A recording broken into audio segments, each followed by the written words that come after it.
Fallout 76, Derail Valley, Kerbal or Drawing? D4. Place your bets. Kerbal it is. Playing Kerbal Space Program.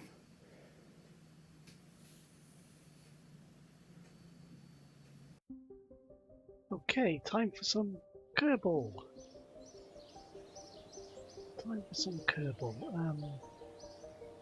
Right, what have we got to do in Kerbal Space Program? We got a couple of contracts. We've got those contracts just to be completed. We've got 3 Kerbals, or 3 tourists who want to go to Minmus. They want to land on Minmus. One of them just wants to orbit Minmus, but we'll get them to land on Minmus. If I recall, one of our Minmus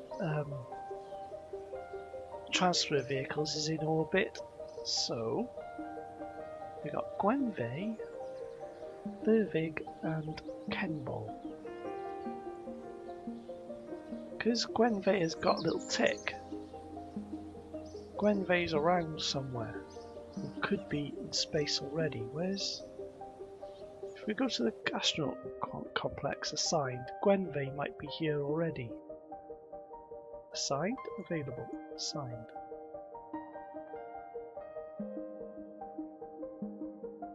Where's Gwenvey?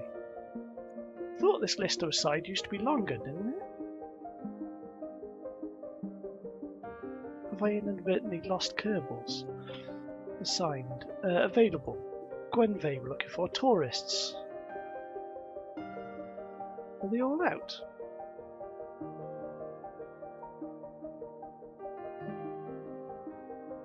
Are they all in space already? Oh, there's 2 tourists, Vervig and Kerbal. No, they're already in space. They're already at Cafe Alpha. They're docked at Cafe Alpha. That's one of my stations. They're docked at Cafe Alpha. So, we've got to get them from Cafe Alpha to...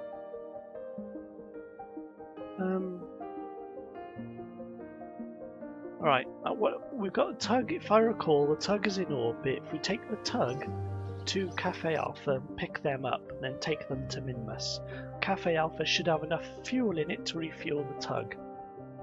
The ferret. Is there any Kerbals on the ferret? We'll find out now. The ferret here is actually 2 ships. It's one of my tugs, which I think is which I've named Brunel, is by there, and it's the lander here, which is the ferret.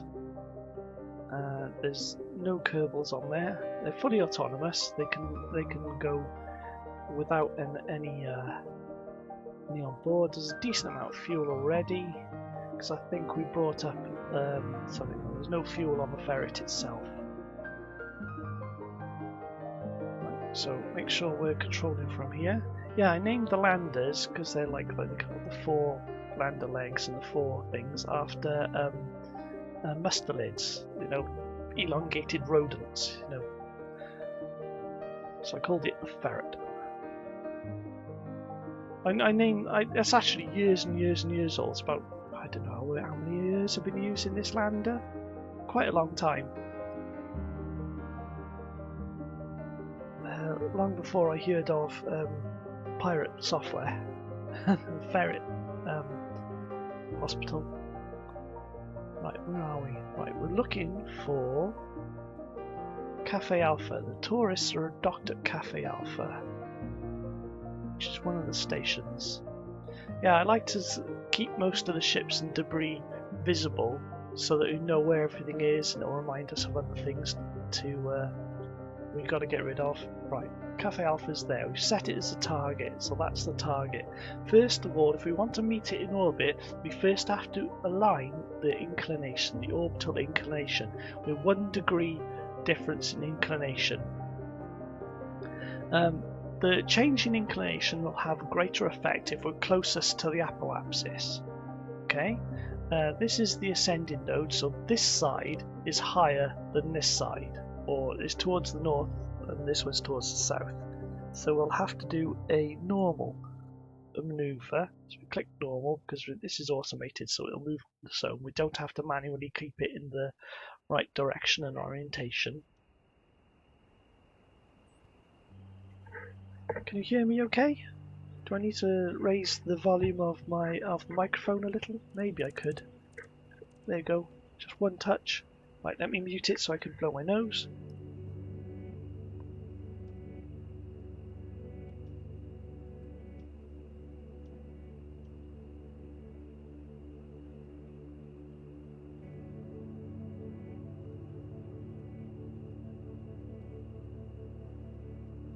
Thank you for your patience. Maybe I can raise the volume a little bit more on the microphone. That's a bit better. Right, I'm just looking at the audio levels on the other monitor. Right, so the closest we are to this ascending node, right, that's where the two orbital planes cross, is the greater effect our maneuver would have on the inclination. We want to use as little fuel as possible. If we made the maneuver over here, we'd use a lot more fuel than we would if we made the inclination change here. We need to get the two orbital planes in the same inclination. So that's the angle relative to the equator of the planet we're going around. So I right click by there and we'll time warp to that position. We're already set to normal, which is facing upwards. And then when we get close, fire the throttle down here and it'll start changing the... Oh, we're firing in the wrong direction. Should be anti-normal. See? Oh, that's embarrassing. I made a mistake. We've now increased the inclination to 1.3 difference. It's not... Yeah, this number is our difference to the other orbital plane, not the equator of the planet. There we go. That's what's right. Gotta remember these things. Yeah, that's the difference in inclination between our target and ourselves. Right. Am I making mistakes already? What do you think this is? Rocket science? That's another thing. I mean, I'm talking on the video now. I need to practice my talking and elocution. So it means I need to pause, talk a little bit more slowly. Right, I made a mistake. Anti-normal. We've got to fire downwards. Yeah, now that number should be decreasing. There you go, 0.9, 0.7, 0.6, 0.5, 4, 3, 2, 1. And just adjust the rest with the mono propellant thrusters, retro rockets. Turn them off. There, we're 0, 0. So that's the difference between our orbital inclination compared to our target. Okay? So now we're on the same inclination. So as you see, the target is in a much higher orbit. So periapsis is the lowest point in our orbit. If we select prograde from the periapsis, we can raise the apoapsis here until it crosses, rather than meets, but actually crosses the orbit of our target. And then we'll make another maneuver to bring our orbits into sync. So select prograde, and warp to this point in the orbit, and then the whole thing will move prograde.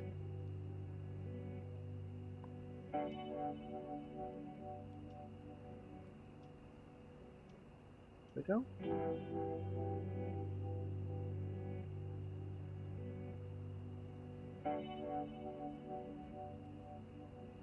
And as we get closer to the periapsis, yeah, the orbital change won't happen on this side. It will happen on the opposite side of the orbit. So if periapsis is the lowest point of the orbit and apoapsis is the highest point of the orbit, we'll use less fuel raising the apoapsis to cross the orbit of our target.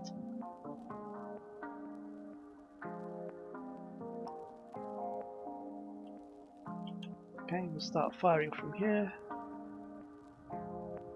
we can see now perhaps it's raising. We'll get some markers when it crosses the orbit of our target.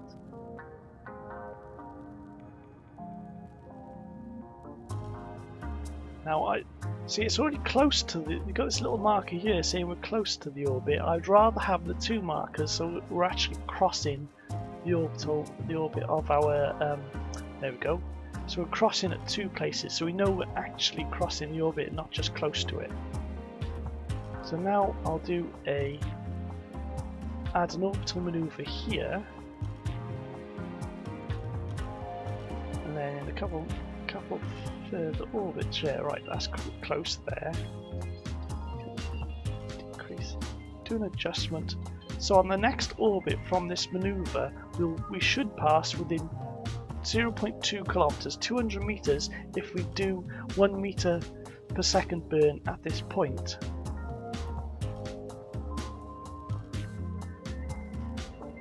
But then, because the orbital, there is quite a difference in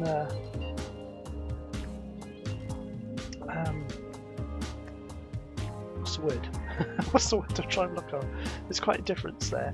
I'm going to put it one more orbit in the future and instead extend that up. But then we're going bigger. Oh, what's better? What's better?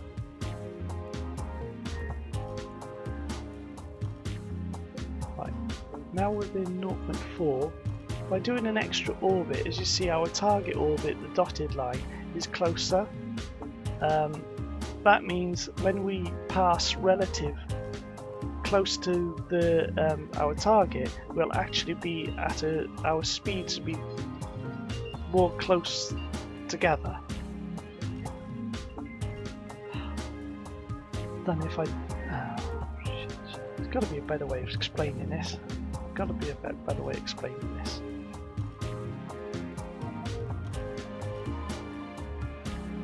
Let's just do it. We're gonna have to do it in a. We're not gonna have to do it in. We're gonna have to do it around Minmus anyway.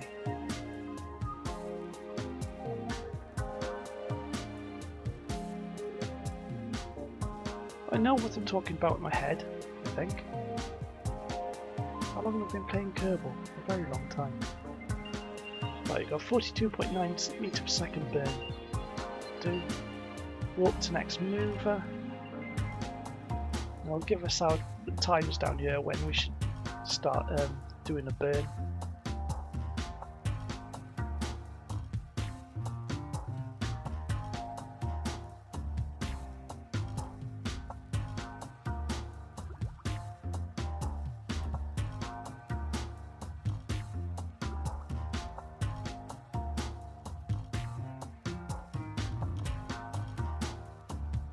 Okay, you can do a full power burn in 53 seconds, or you can start a very low power burn right now.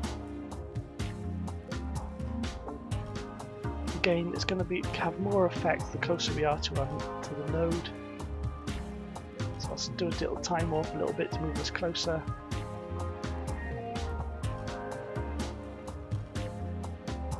Right, start it now.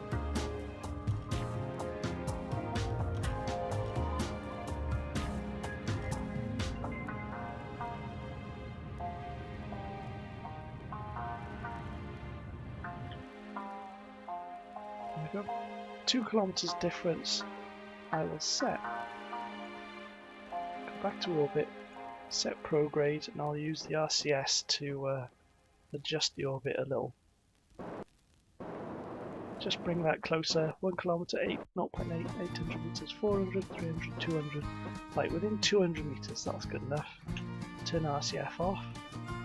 Warp to here. Now I'll change it, rather than to our position relative to orbit, our position relative to the target, which is the space station. And if I select retrograde, then we'll be facing opposite the direction of our target. So if we do a burn when we pass the target now, our speeds should decrease relative to each other. There you go, there it is there. So we're going to pass within 200 meters of it. and then we'll do a burn when we get close, and we'll bring our current target speeds have a 19.4 meters per second difference. So as we pass close to it, we'll do a burn and decrease our relative speed. So once we're at the same relative speed in the same position in orbit, we should be alongside of it, and yeah, be alongside and not moving away. No, decreasing our target, the relative speeds.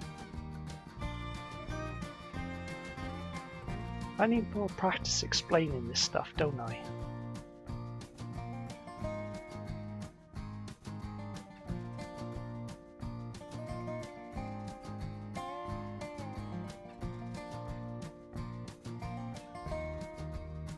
We have 5.8 meters per second difference.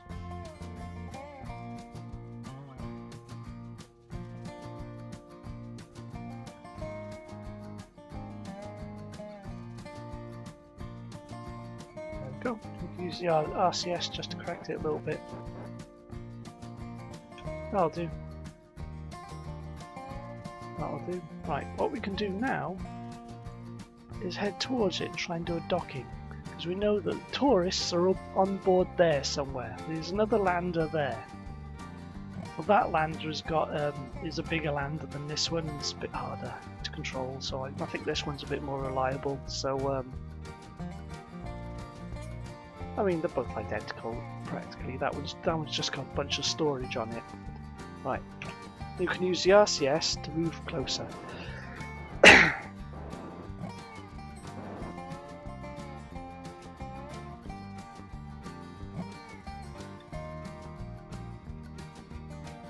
Now when we get close enough, we'll select a docking port.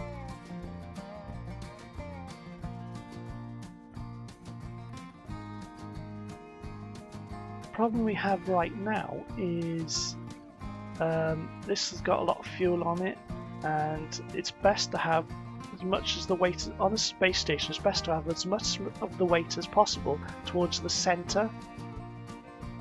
Otherwise, Wibbly could break something. So what I think I'll do is, rather than docking by here, we'll dock on the end. Or we could just undock that lander, dock it to this, that way we don't cause a problem for the station. That might be better. That might be better, because I believe the tourists are on here.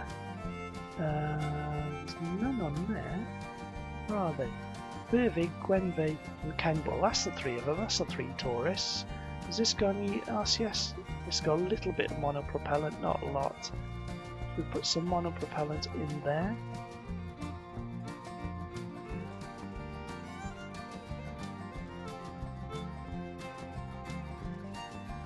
Fill up the tank.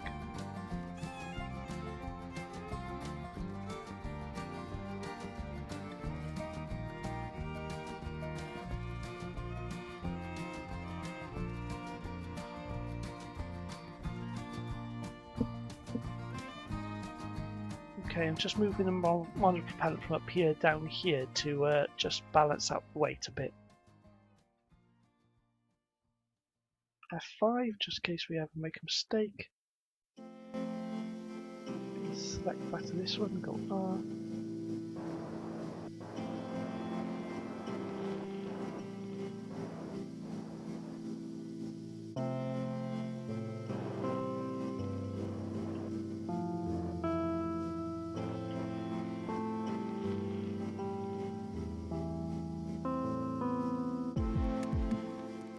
Sure it's not going to crash into it.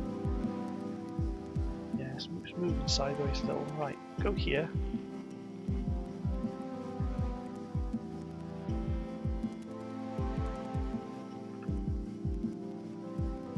Right.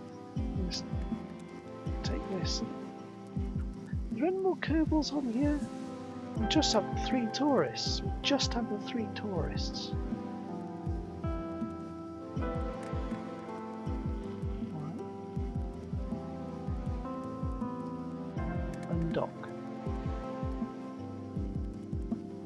Yeah, see, there's a bug in Kerbal. Sometimes you can't undock. So what I'll do is I'll hit F9 to reload the last one. Luckily we did save it. Right, in order to get over that bug, we got to in camera. Right. Where is it? Make primary docking node. Right. And then click undock. And then it will undock. Right. There we go. So switch to this. Control from here. R. Just move away from the station a bit.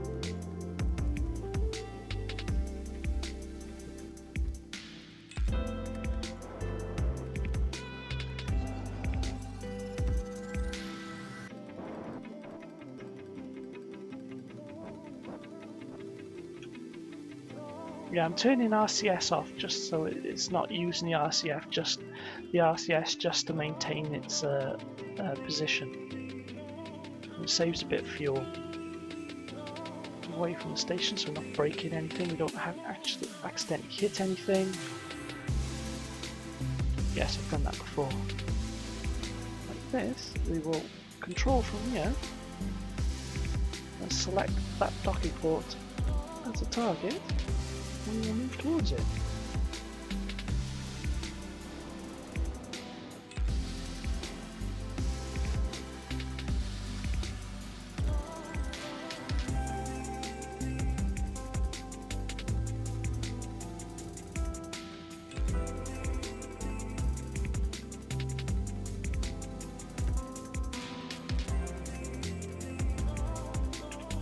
RCS off.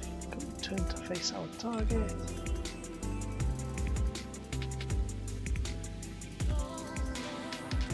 Oh, I forgot to fill it up with fuel. Remember, we've got to stick fuel in this. Or what I might do is bring up another fuel supply from Kirby. Oh.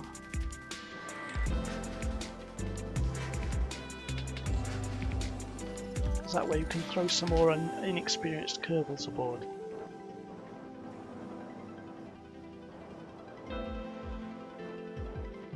Because we've got 3 more seats on the lander.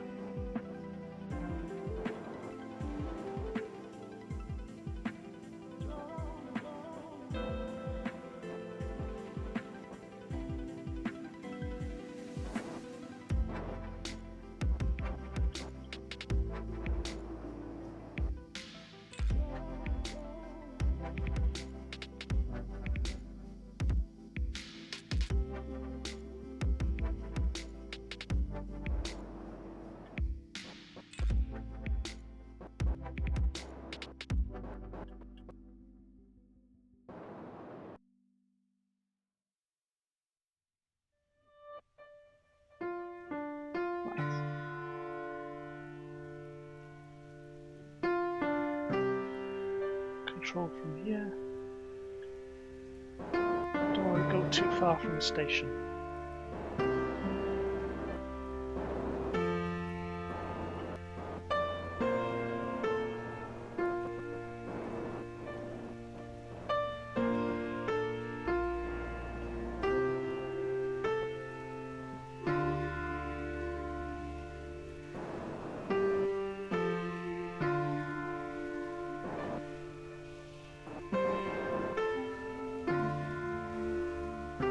Turn that off. Right, let's get these Kerbals. There they are.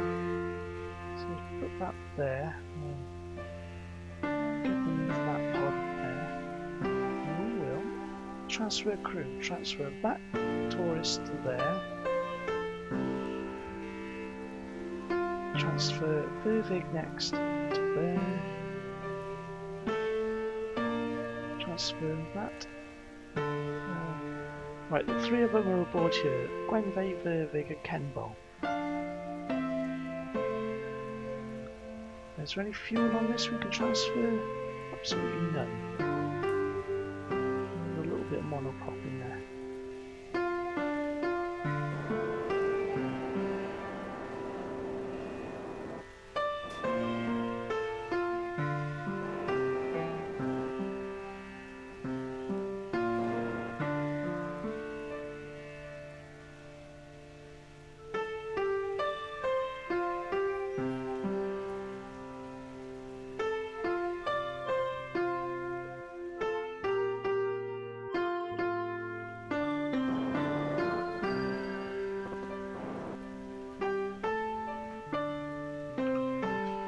Save. Right. Undock again. This is free. Control from here. And we'll select that as a target. Turn stability control on. Face the target.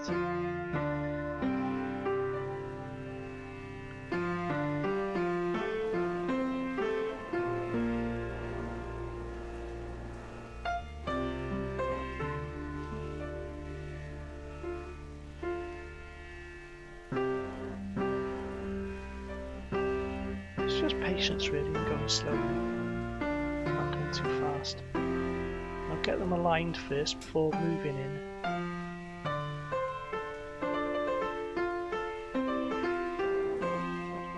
There we go. So the green marker there is the direction we're travelling, and the purpley pink marker is the target.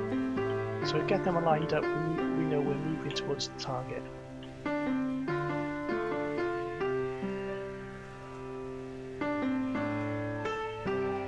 May drift a little, so we'll just do some little corrections.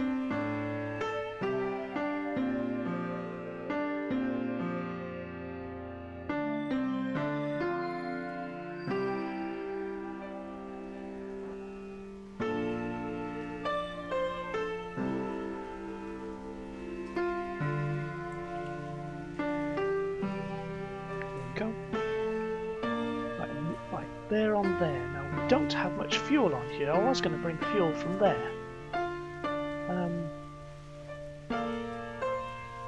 But then I was thinking about bringing, because we've got 3 more seats on this, so I wonder if we should bring an inexperienced Kerbal from Kerbin.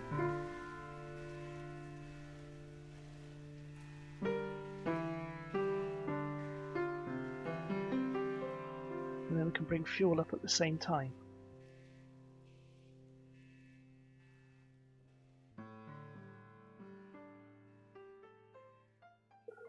Should we do that?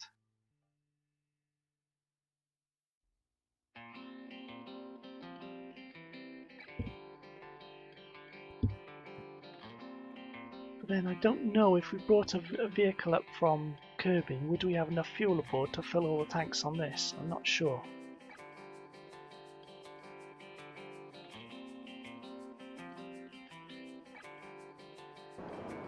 Let's not move too far from the station right now, but we're using up RCS fuel doing this.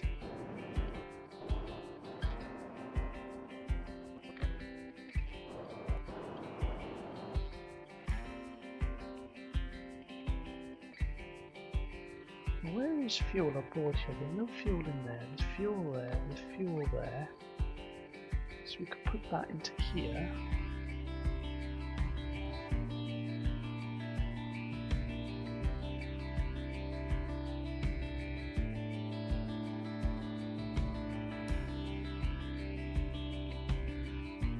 Take this across and we'll use this to transfer fuel to there. Which was, I think this is Eiffel, because I got 3 different tugs and I can't remember all their names. Seifel, Telford and Brunel. That's why I've named 3 tugs.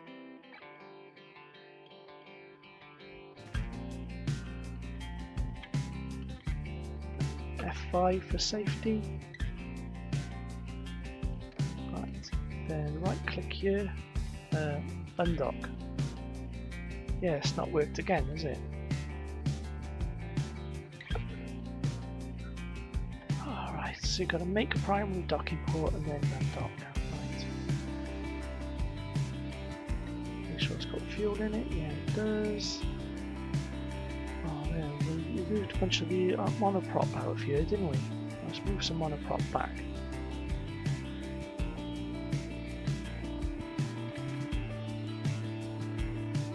Yeah, the monopropellant is the fuel for the RCS. RCS, what was the rest? Yeah, never mind. F5. Right. Make primary docking node undock.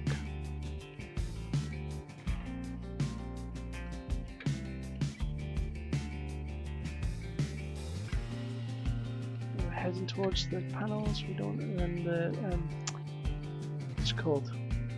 The radiators. Control from here.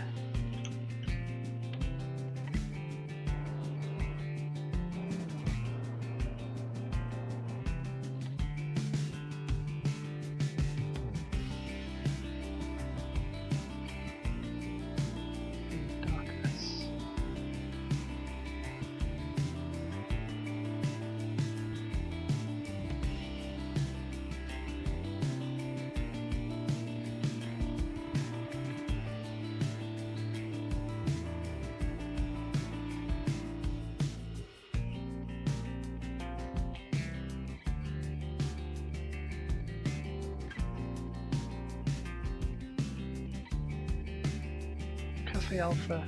Oh, yeah, Gustav Eiffel. And this is Brunel and the ferret.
Go, should be moving. Distances moving closer, see 519, 518, 517.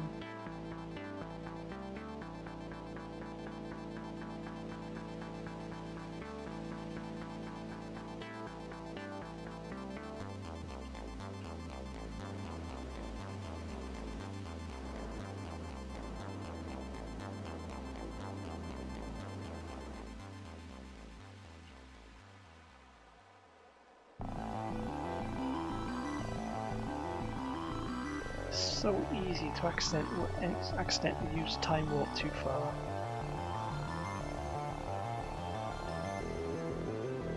So you've got to be careful when time warping or when you're doing maneuvers like this.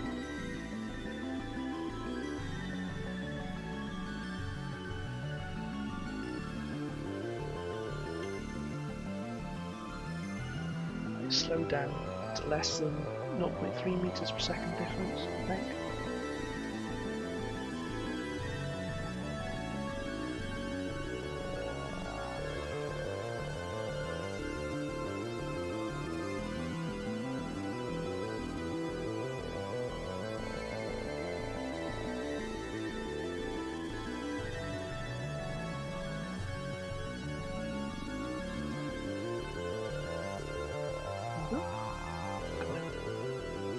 Right, now let's transfer the fuel from there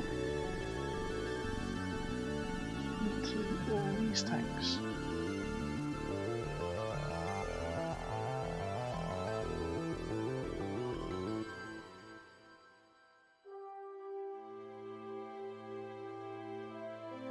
I notice the station's actually moving away.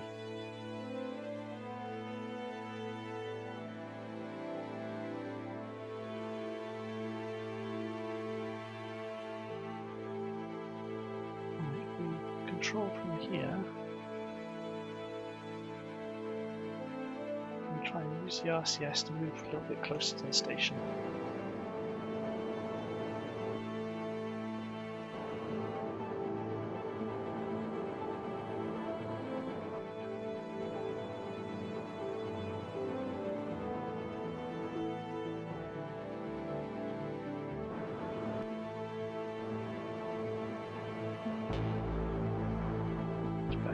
Close to it now.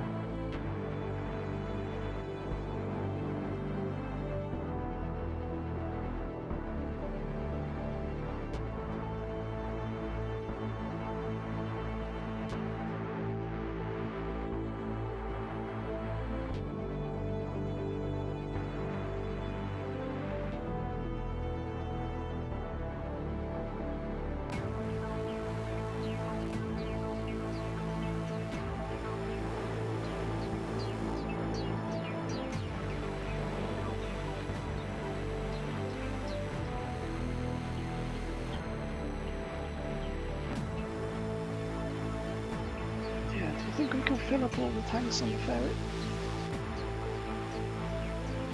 Stop. Got the other 2 ferret tanks. We've got that one and that one. Can we fill them all up, do you think? I'm not sure.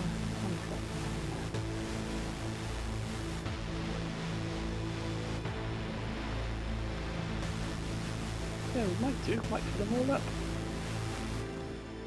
So we won't need to go back to Kerbin for more fuel, but I'm still thinking about bringing some more Kerbals up from Kerbin and try and get some experience given to Kerbals which are on still in the training centre. My audio level's going up? Yeah, you can hear me. Yeah, Kerbal audio is selected, but there's no sounds in Kerbal at the moment. So press R. Yeah, the Kerbal sounds are going up. They're not very loud. Yeah, when I come to edit this, I'll put some music underneath. Just music from the free YouTube library, which I've got saved. I've got a bunch of music saved, and I randomly just throw tracks on. I don't care too much about what tracks go where. I just randomly throw them on.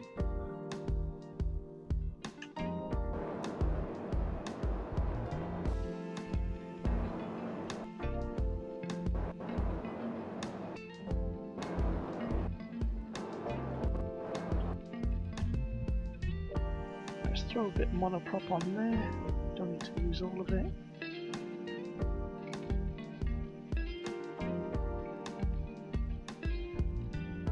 So this is fueled up enough now that we could get to Minmus.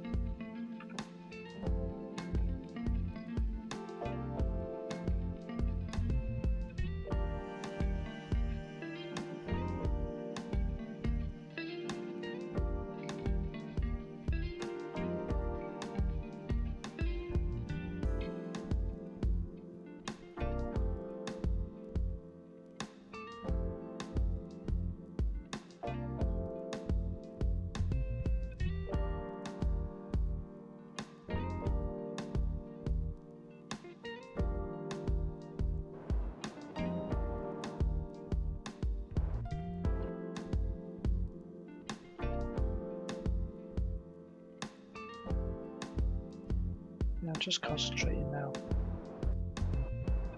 So if I was doing this live, I'd take questions, but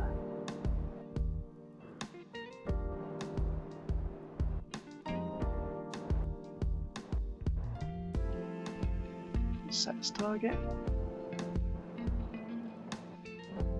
So I'm making sure the direction we're going is closer to closing in on target. You see the green is the direction we're going in, and the purple is the target.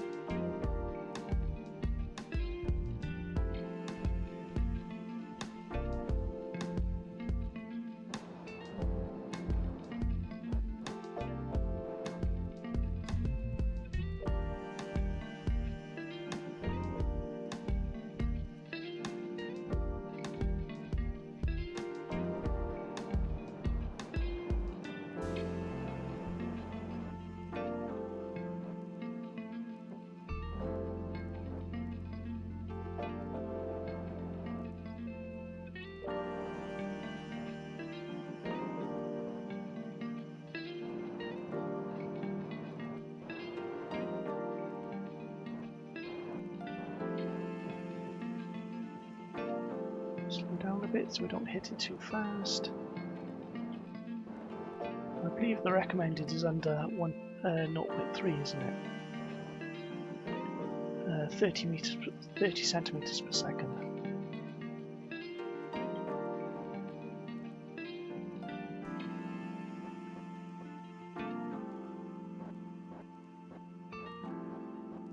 Now I'm using both the rotational controls and the translational controls. Yeah, the translational controls are moving left, right, up and down, whereas the rotational controls will rotate around the centre of mass.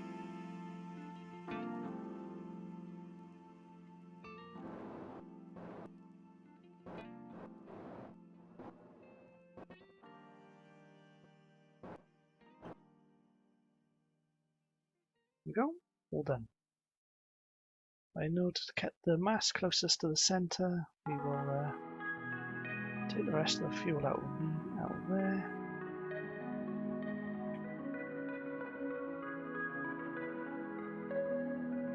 Right, switch to this.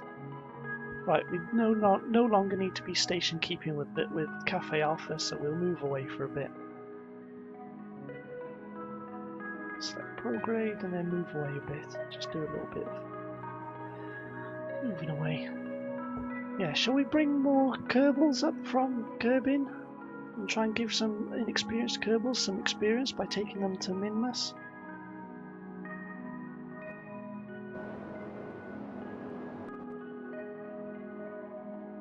Yeah, we'll be moving away from the station now. 314, 315, 320 meters. Yeah, moving away.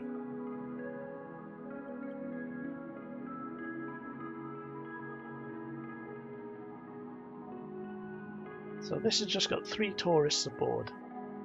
Can tourists be trusted on their own? No, maybe not. Let's go back to the Space Center.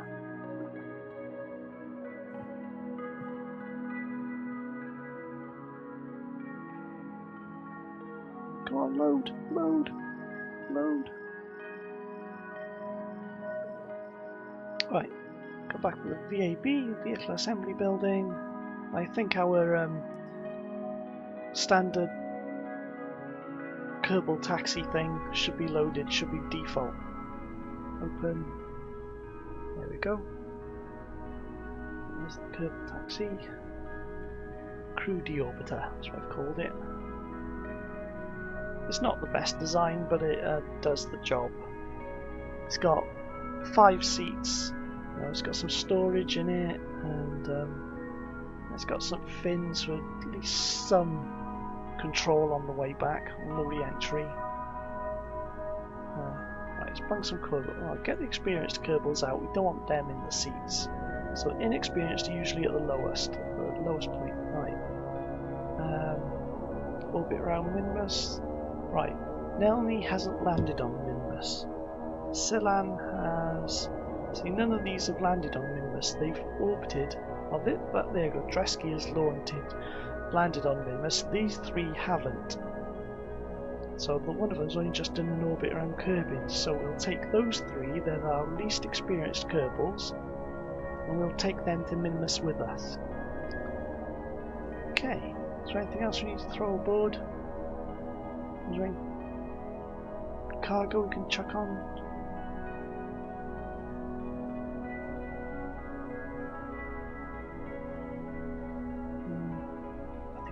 Is there?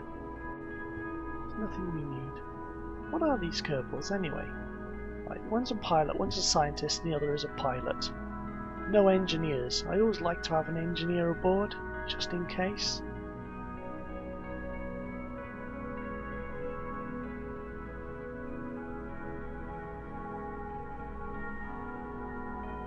We should be fine. We're not going to break anything, are we? We're not going to need an engineer. No, 2 pilots and a scientist. Okay, launch that.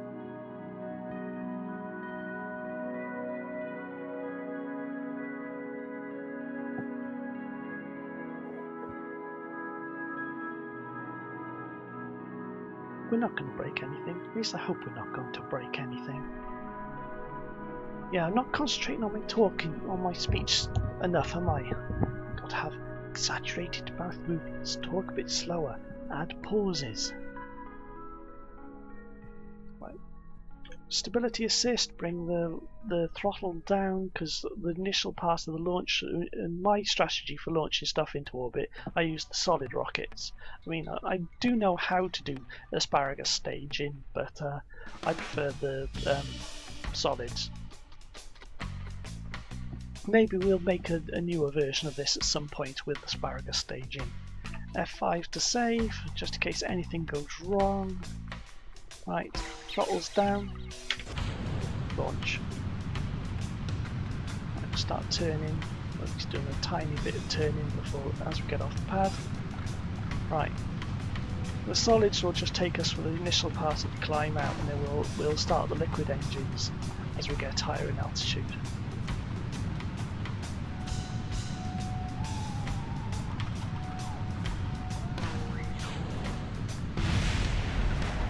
use the solids gradually as we go up.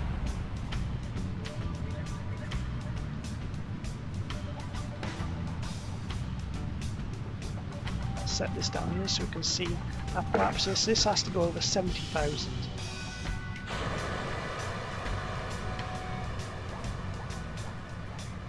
So as these solid rocket motors burn out, then we'll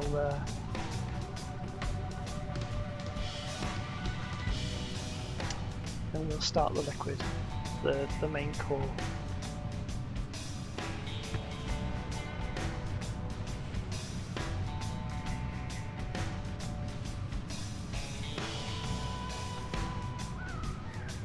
Yeah, flying manually, I haven't got any of the mods to do this automated or automatically.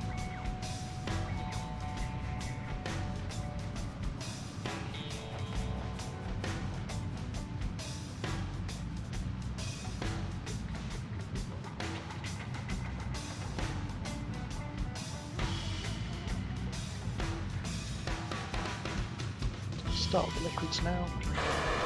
There we go, start the liquid engines.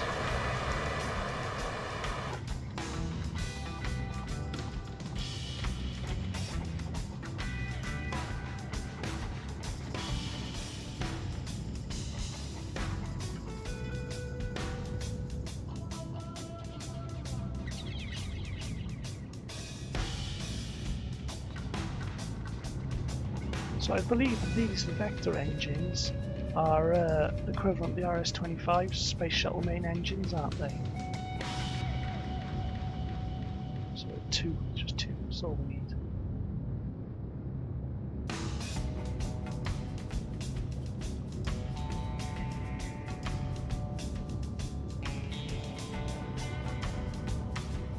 Right, we're both into space there. Set the apoapsis is into space. I'm going to set it around 80. Once this gets to 80, we'll coast. We'll kill the engines and coast until we get to the apoapsis.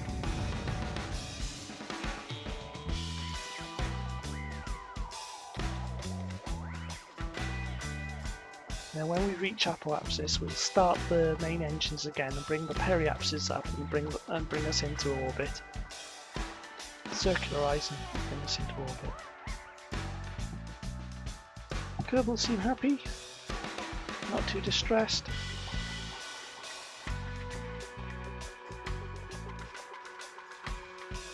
We've all been in orbit around Kerbin before anyway. Edvis has got the least experience.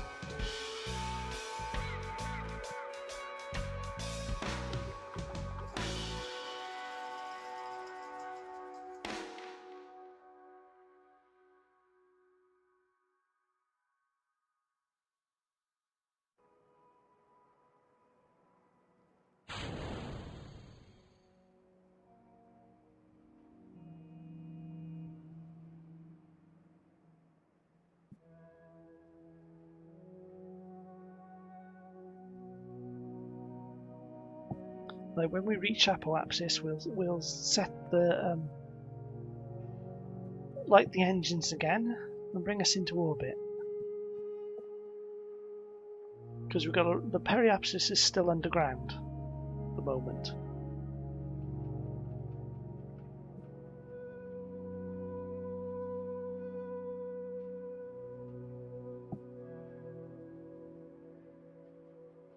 So as we hit apoapsis, I'm not going to maintain prograde. I'll maintain just stability assist ahead, so that the further we move from apoapsis, our attitude would change. So we're actually increasing the altitude of the periapsis.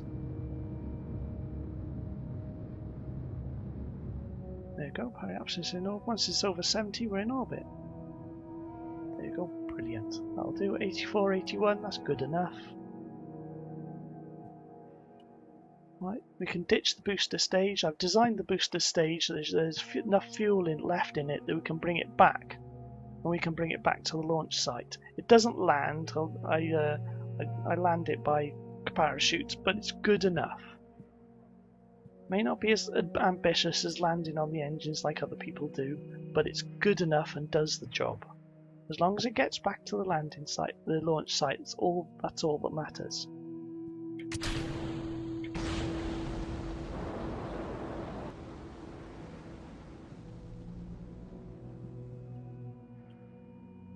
There we go, and we're free.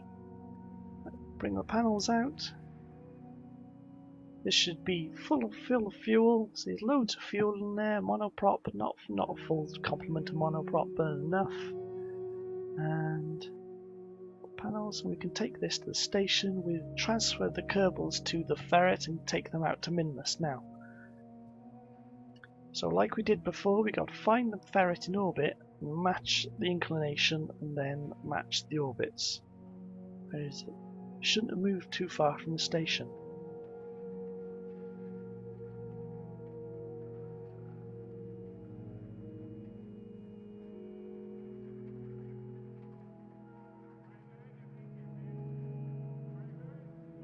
There it is. Set as target. Right. Is the ascending node or descending node? Which one's closest to the apoapsis? This one is the descending node, so we need to go normal, which is burning towards the North Pole. Or burning in this direction. And that'll change our inclination relative to our target. We've got 0.9 degrees to make up.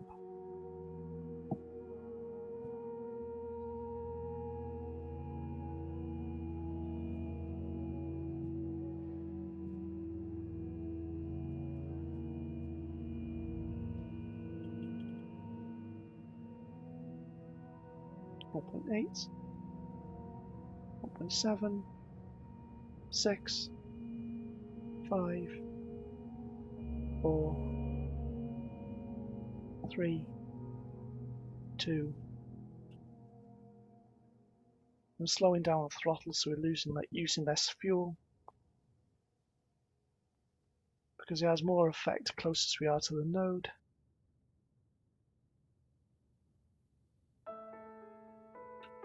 There we go. Just adjust it a little bit with the RCS. Brilliant. We're on the same inclination.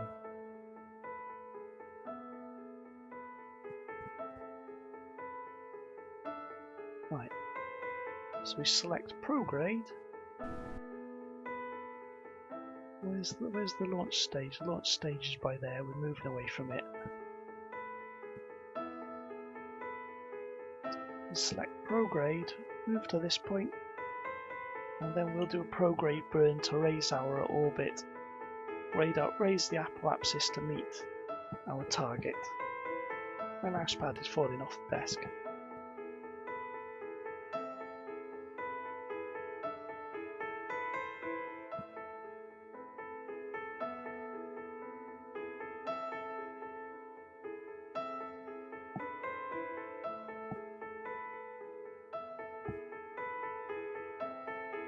Again, it doesn't matter if we're at this point whether we do a burn close to the periapsis or not, because we're just matching our orbits, but it has more, raising the apoapsis has more of an effect when we're at the periapsis. So there you go, the apoapsis is raising. Wait till it crosses the orbit of our target.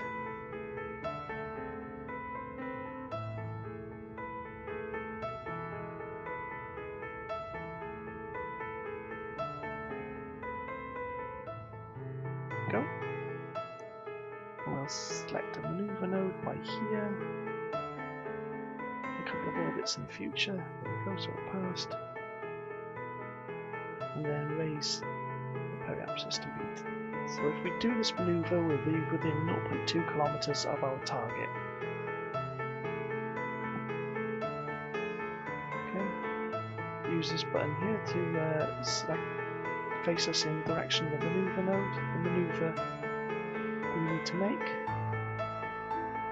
We don't have to hold it manually, because I've designed these machines to be automated, and I don't think these got enough experience to do too much on their own.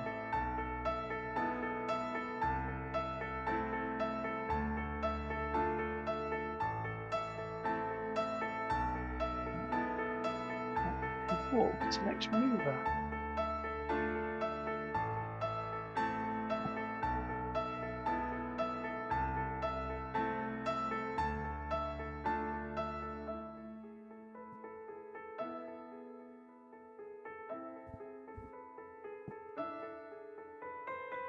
So burn time 5 seconds, that's at full throttle. So if we start burn in at 10 seconds, we only need half throttle. I assume, I think.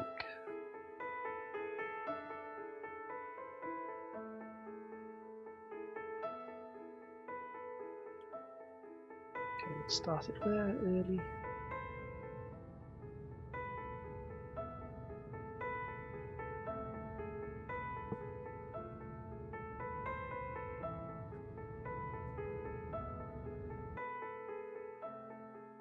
Go. And we're within 0.1 kilometers. Right, 100 meters, brilliant. So if you walk to that point, with our speed relative to target is set in the HUD, we'll set retrograde relative to target. So as we pass it, I need to do a tiny burn just to match our speeds. Our relative speeds as we pass it, we'll see down here now what our relative speeds will be. Because this is measuring now our speeds relative to target. So it's not relative to the orbit or to the planet, it's our speeds relative to each other. Because that's what we need to match in order to join up, in order to get close to it. So it's 31 meters per second difference. So as we pass within 100 meters per second, we have to make sure that difference goes down to 0. So we'll do a little burn here.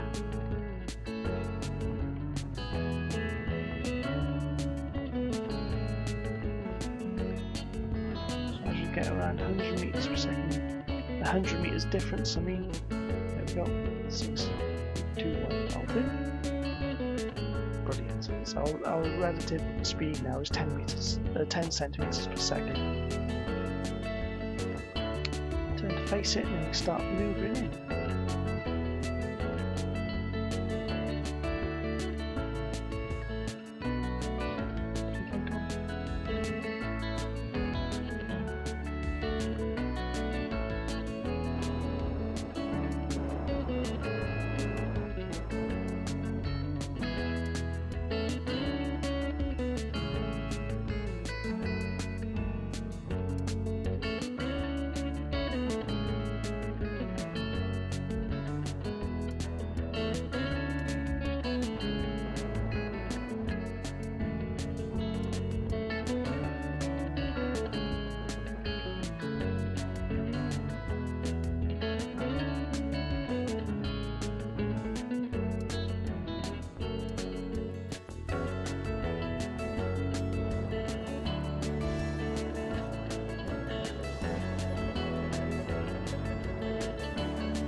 Go.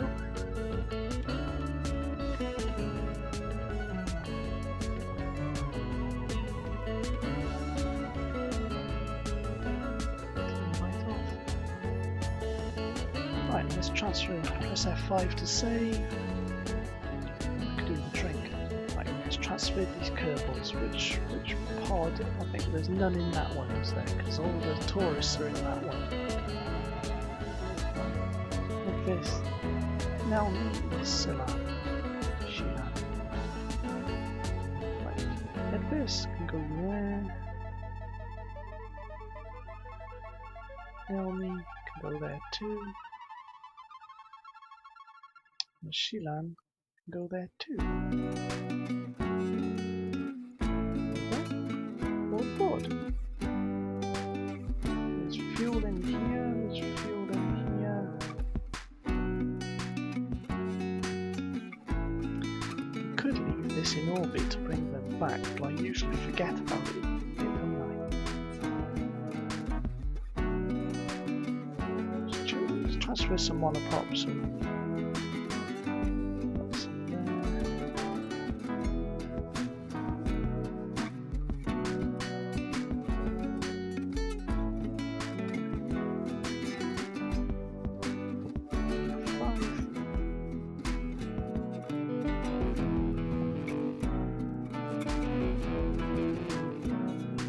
F5, didn't I?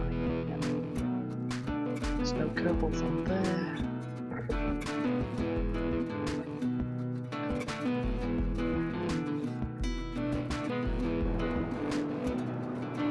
Yeah, there's no crew there. There is a bit of monoprop still in it, right? Okay, so 6 Kerbals ready to go. Full fuel. We'll take them to Minmus in a minute. What we're going to do with this, we could take this to Cafe Alpha and then fill it up with fuel.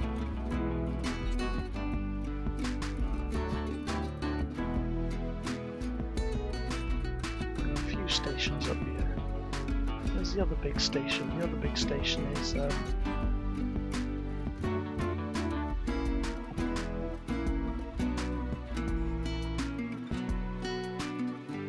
Spacewalk 1.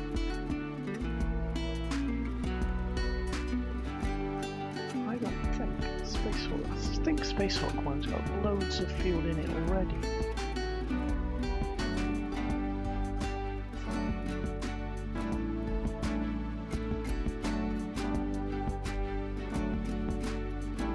Well, maybe we could just leave it here and use it to bring the Kerbals back to Kirby. We have to remember that we've got a crew deorbiter in orbit. I got a feeling I'm going to forget that this is there, so I think we'll leave it. Remember, there's a crew deorbiter in orbit. Maybe I'll just write a text file. I'll just write a text file and put it on my second monitor. There is a crew deorbiter in orbit. Right. So I'll put that on a second monitor just to remember it's there. Right, I'm going to take a pause and then go have a drink.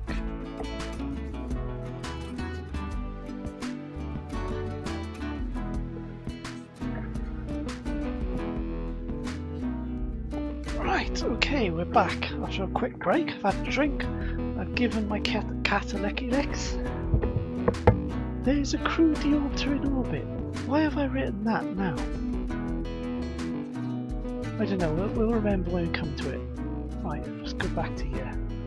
Oh, there it is, there's a crew deorbiter in orbit. Right. What were we doing? We've got to take the other thing to... We've got to take this to Minmus, isn't it? Let's check the thing. Land on Minmus, fly by Minmus, orbit around Minmus, land on Minmus. So Bervig paid for an orbit around Minmus, but they're actually going to land on Minmus. Probably paid less than the other two as well. Turn stability assist on, go prograde, F5 to save.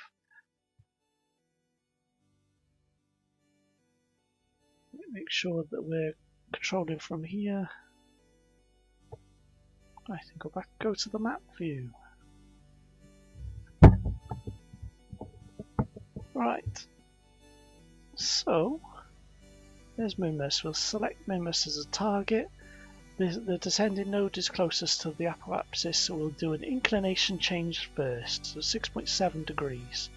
Yeah, Cafe Alpha, the orbit of Cafe Alpha is more than 6 degrees out, because I believe Minmus's orbit is just 6 degrees difference to the equator, so I think that Cafe Alpha is in the wrong orbit to send you to Minmus, or even the moon. I think it needs to be its orbit needs to be shifted. But we can deal with it. We can deal with it. Right. That's a descending node, so select normal. Is it moving? Is it moving? Yes, it's moving.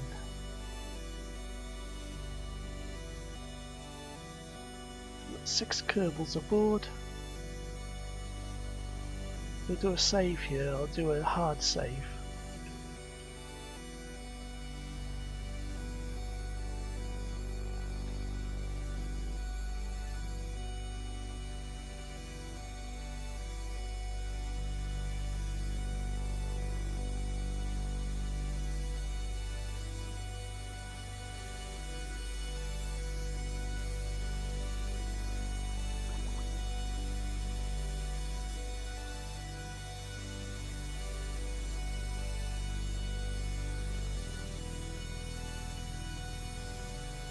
Okay, 5.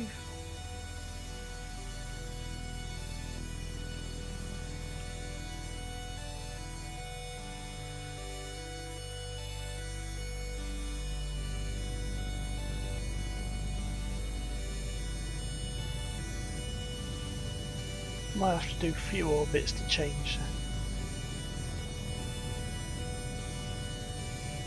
See, the further we're moving away from the node, the more fuel it's going to cost us to do the inclination change, so I'll do the rest in the next orbit. There's nothing wrong with doing that. There's nothing wrong with doing it. I'm trying to do a maneuver within several orbits just to save fuel.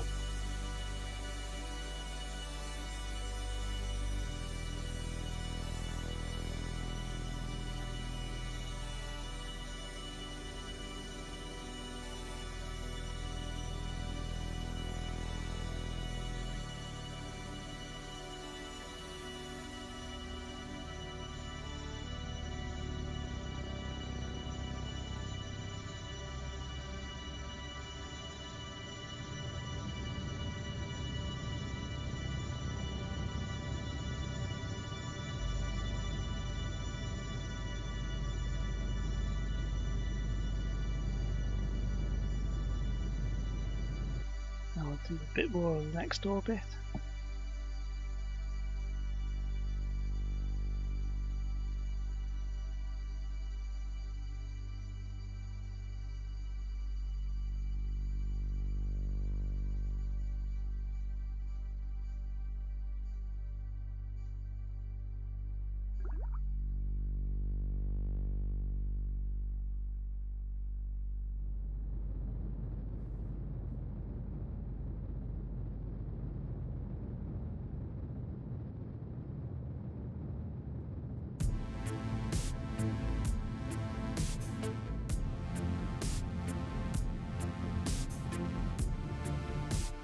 And the next orbit should be the one where we match Minmus, the inclination of Minmus.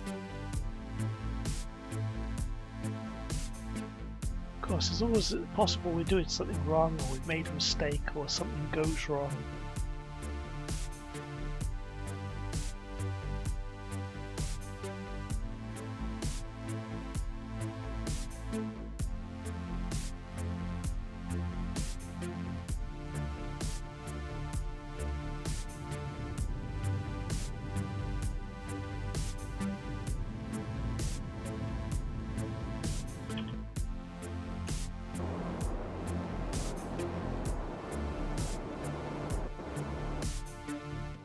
Go.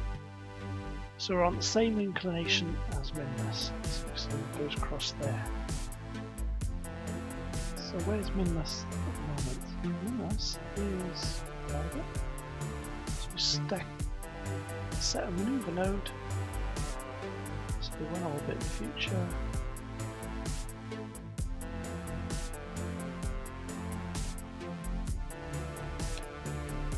Extend the mouse.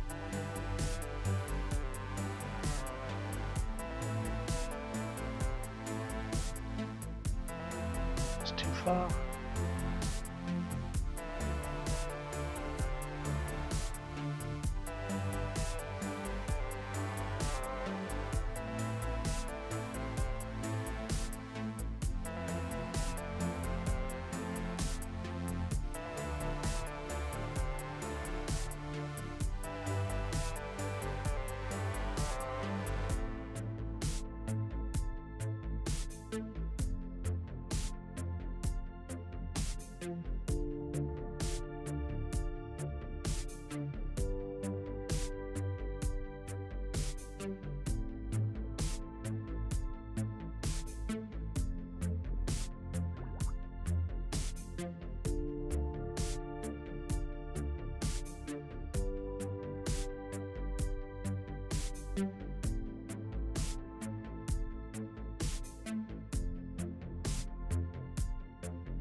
What are we doing wrong?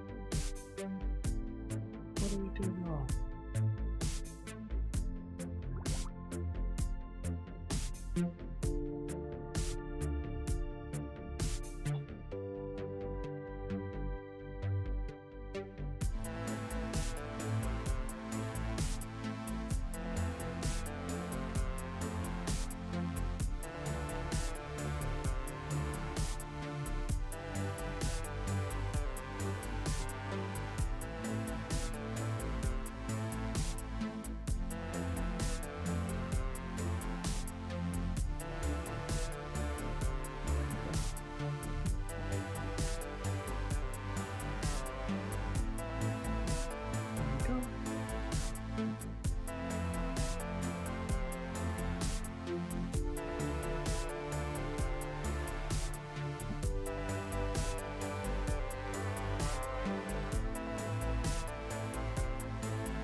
F5.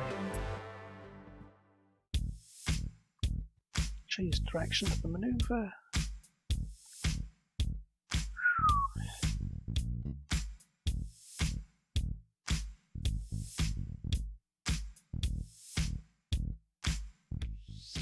(877.4 meters per second burn).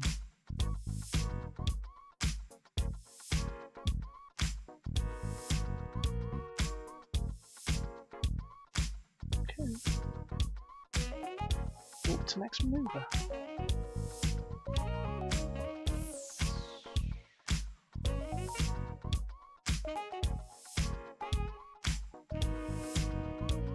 Burn time 1 minute 37 seconds. Start burn in 52 seconds.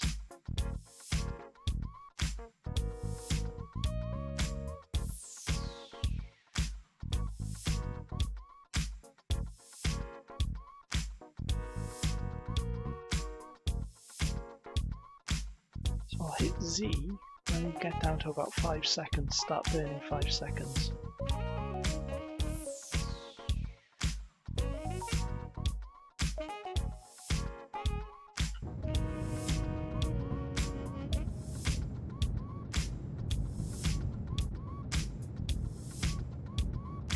And apoapsis should be raising.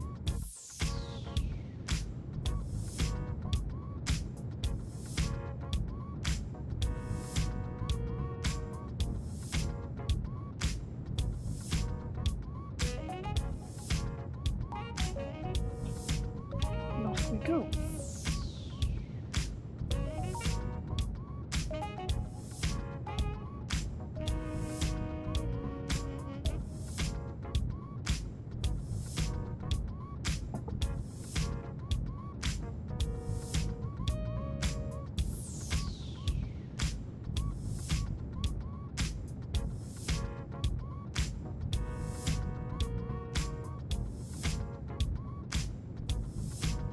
Still another minute of burn time to go.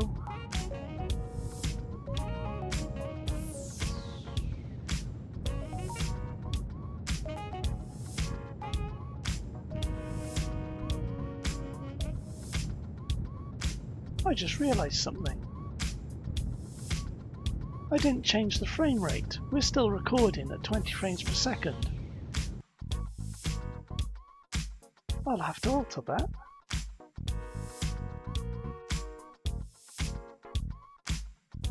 Right, now we're recording at 30 frames per second. Just totally forgot about that. It's flipping terrible. We've been streaming for, I don't know how long we're streaming for, because I've gone and started another recording now.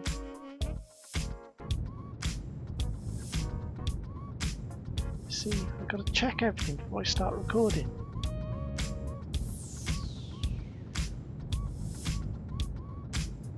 Thing is, I did the dice thing earlier at 60 frames per second because that's all I'm recording with the phone. Oh, we're at 30 now anyway. We're at 30. So the first half we're just going to interpolate a bunch of frames or whatever. Oh well, more practice needed. Yes. Excuse me. It's me doing those bloody time lapses yesterday. Maybe I could just record the time lapses at 30. But then I'm just wasting disk space then.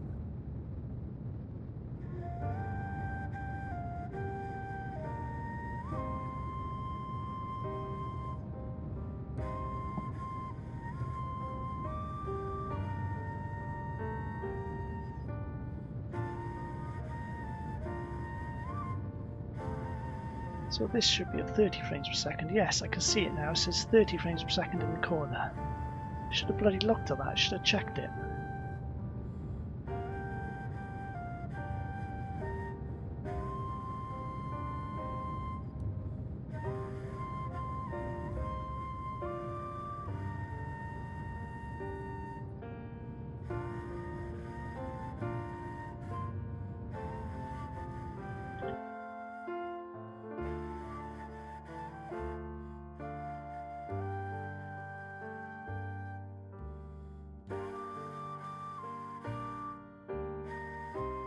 Okay, that's good enough, isn't it? 5. There's the Kerbals. There's the Kerbals. On the bright side, that recording 20 frames per second, that saved us some disk space.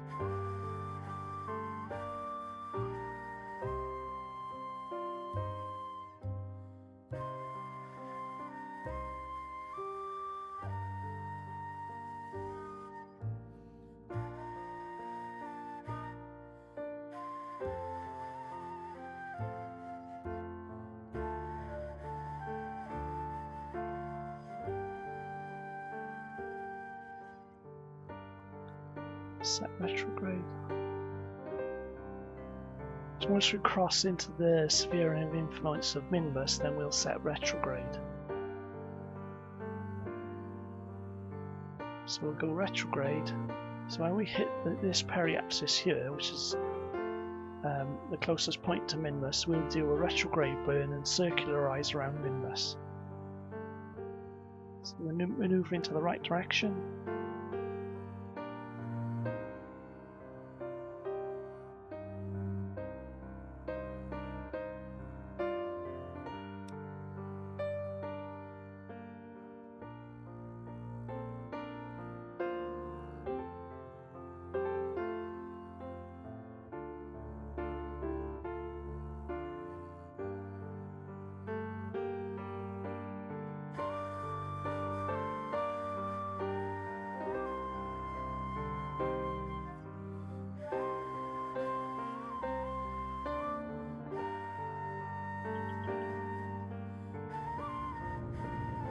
Do close enough.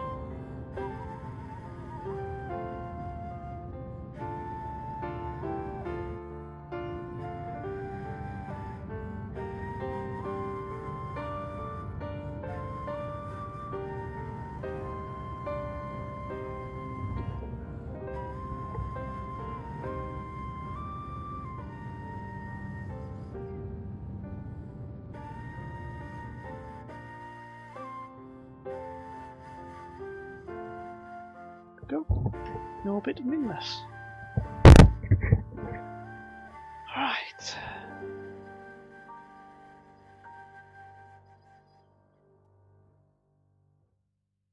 Lower the orbit a bit.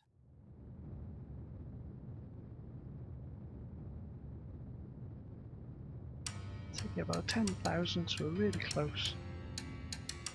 20,000. 5. Do another retrograde burn at the new periapsis, and then we'll circularize around Minmus. So one of these Kerbals, yeah, Vervig only wanted to orbit around Minmus. So, but we're going to take them down to the surface. Hope they realise how lucky they are. Right. Or unlucky if we crash. Right. Campbell, Gwenvy. We're not going to crash. It's going to be fine.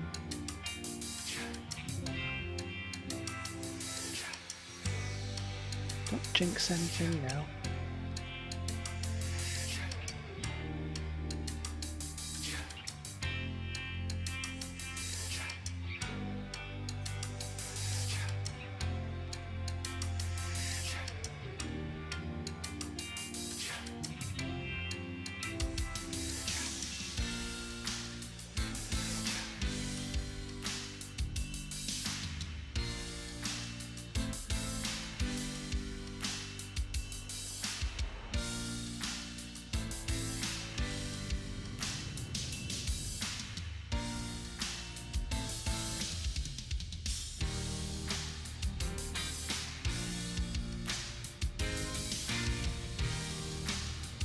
We've already messed up the stream by recording it at 20 frames per second anyway. So there's probably nobody watching at this point anyway.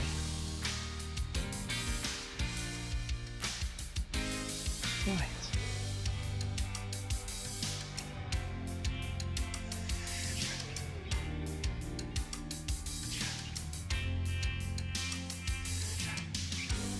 So I normally let it go around about 10,000, so we could lower the orbit a little bit more.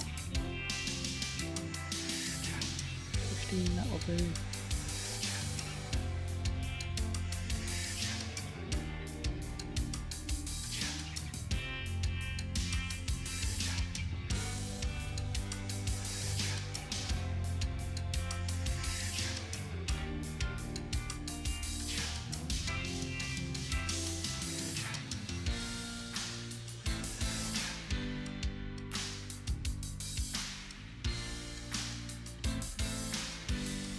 Ice cream or mousse or orange or something, doesn't there?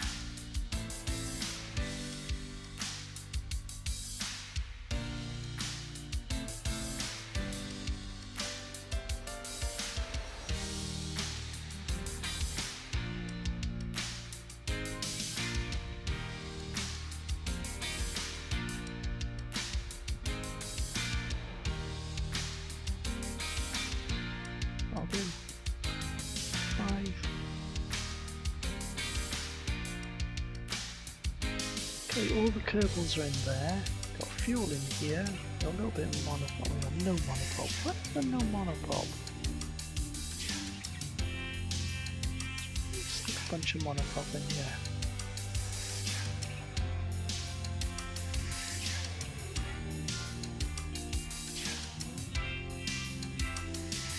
Oh, there's a fly on the monitor now. It's a tiny one.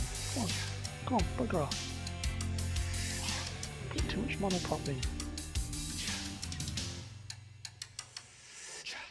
Fly on the monitor. Piss off. There you go. Right. F5. Let's undock.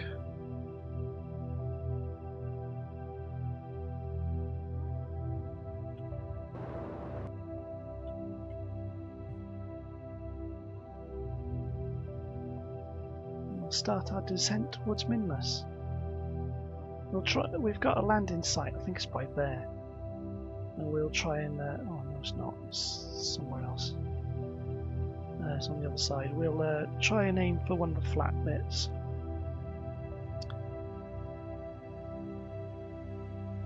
Right, control from here. Set that retrograde.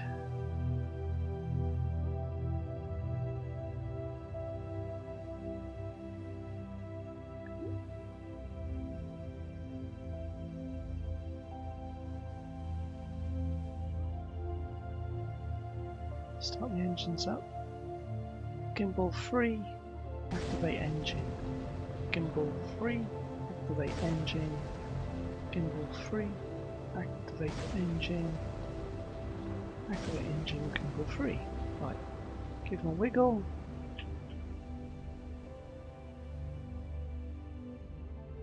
Right. Test the landing gear.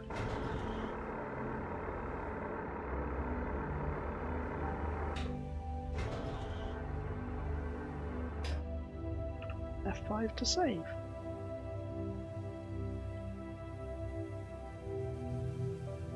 Right, we'll lower the orbit now to 10,000.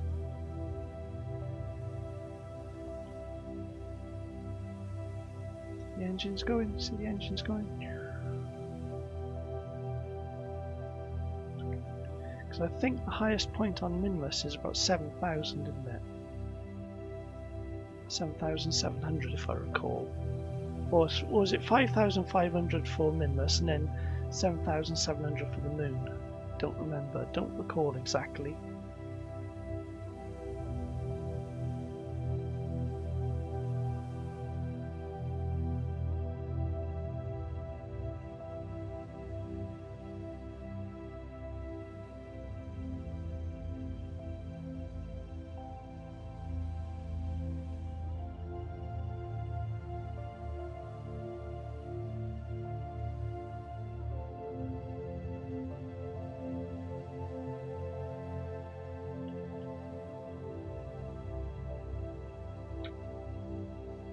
That'll do. 5 to save.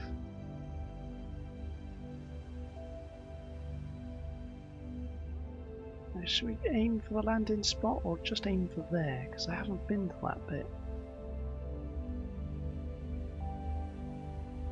Let's do a time war and aim for landing next to everything else, because I think just in case anything goes wrong, we've got some engineers on Minmus anyway. So if anything goes wrong, we break anything, we can always get the engineers to fix it. There we go. There's our little landing site. So we'll do our descent burn about here.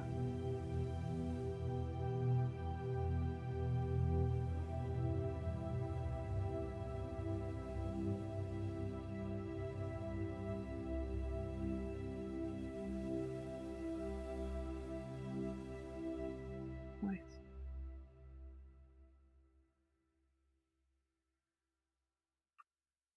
Five to save.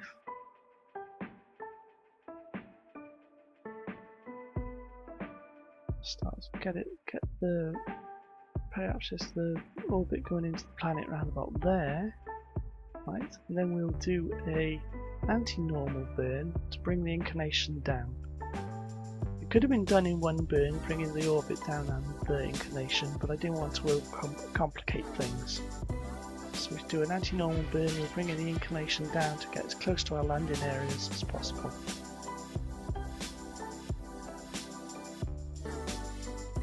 Go. Now we'll set retrograde again.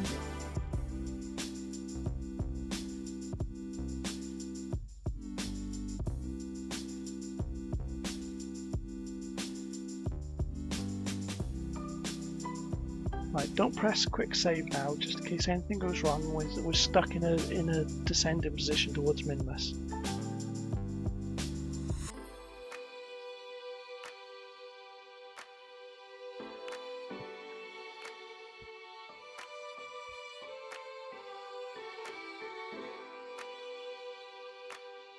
Yeah, we're a bit close there, aren't we?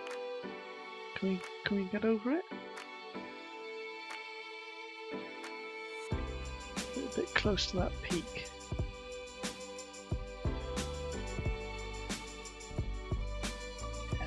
Easy. Look at that.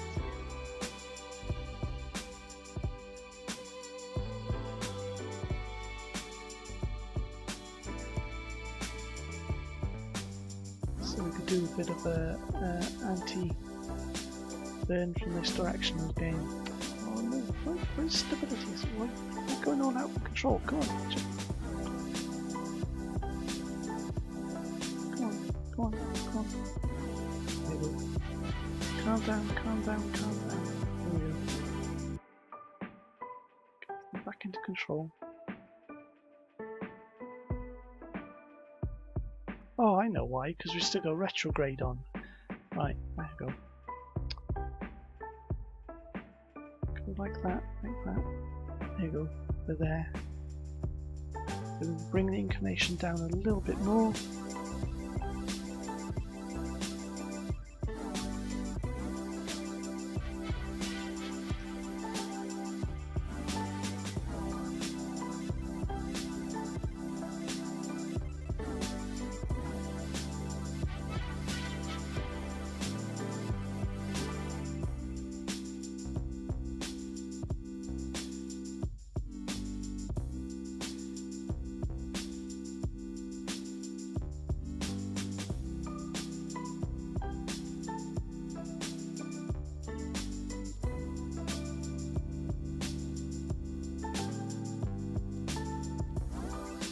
Right, patience, patience. Stay calm, don't make any mistakes.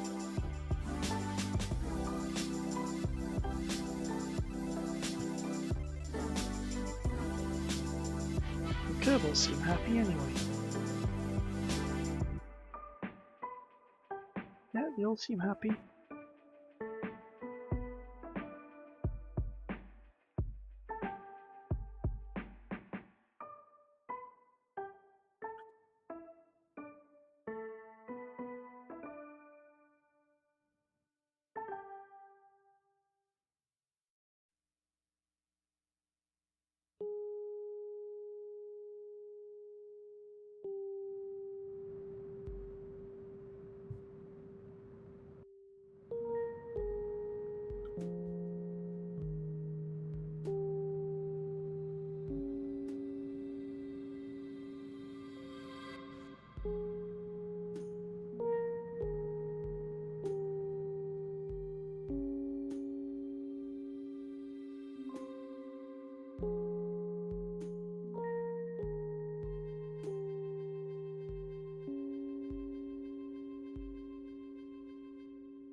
I'm not always burning perfectly retrograde, I just want to control the distance we are from everything else.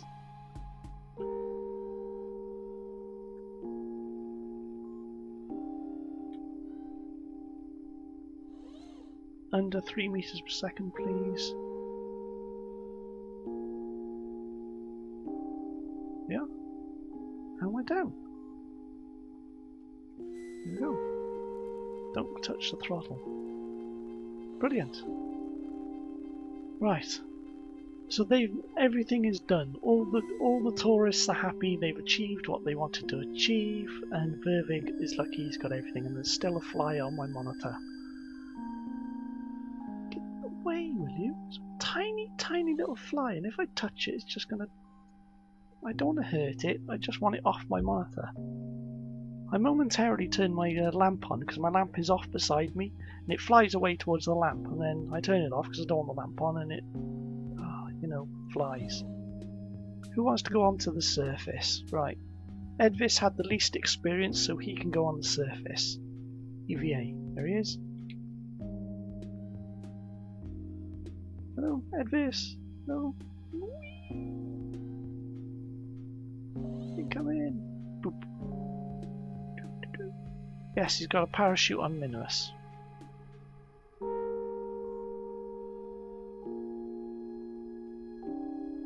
Yes, he's still wearing a parachute. Okay.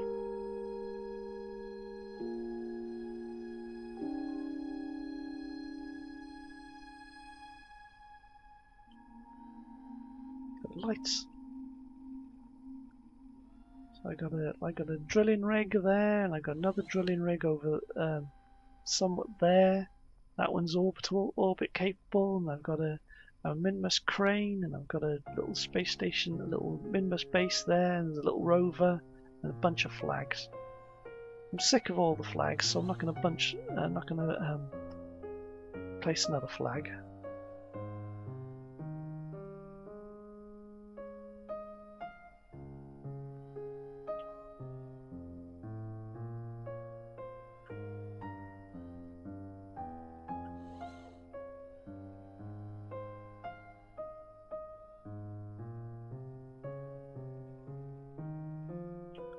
There we go.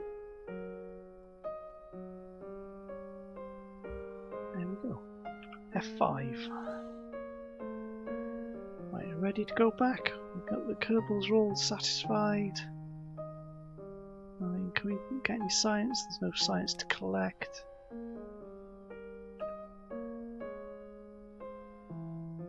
Okay, let's go.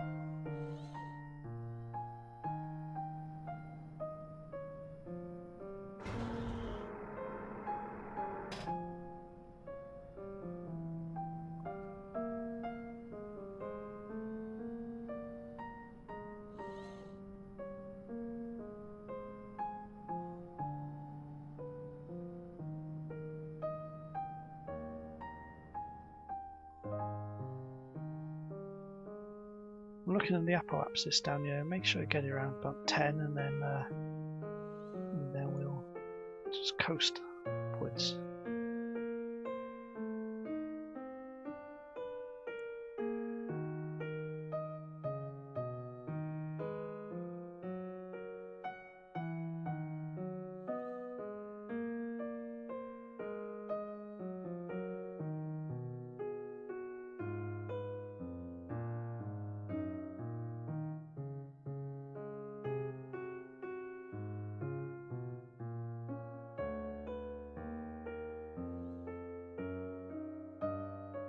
Yeah, I was going to name the rovers after insects, and we've only got the one rover, and it's a mosquito.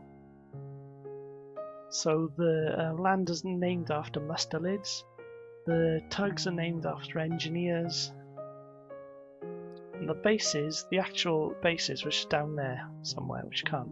The cranes are named after dinosaurs and sauropods, Diplodocus. Because in orbit around Kerbin we have Denosaurus, and then I've named the habitats which are on planets. We've only got Minmus at the moment after mines. And I think I called this one either Unity or Tower. It's over there somewhere. That's my rules.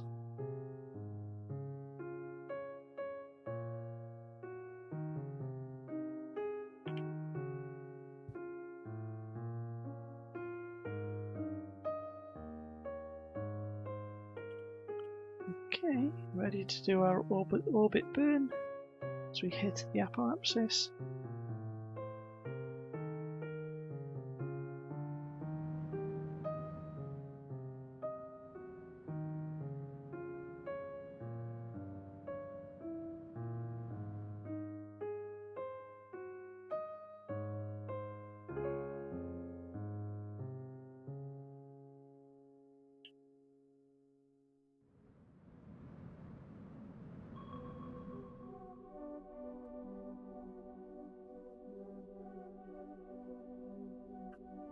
Circularize.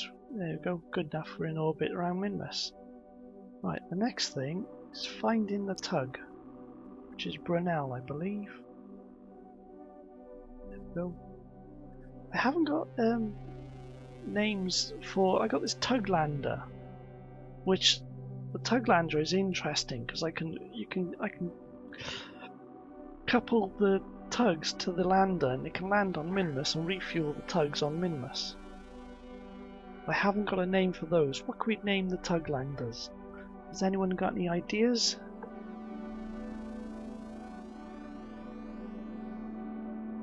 I'll switch to the Tuglander and have a look at it once we're docked.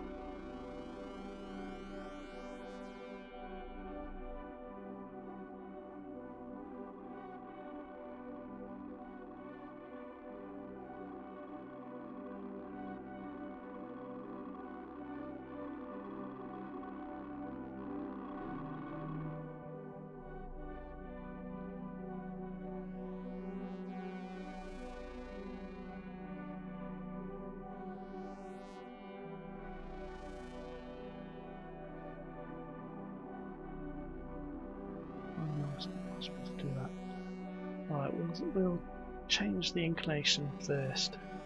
Match inclination first.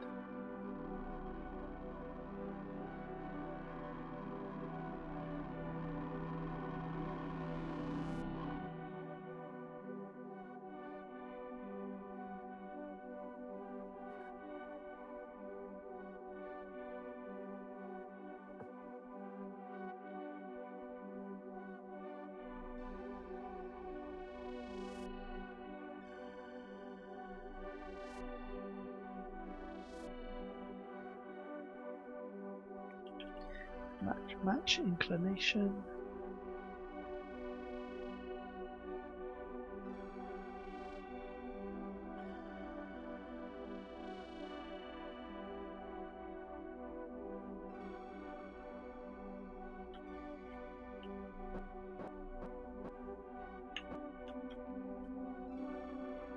Where's periapsis?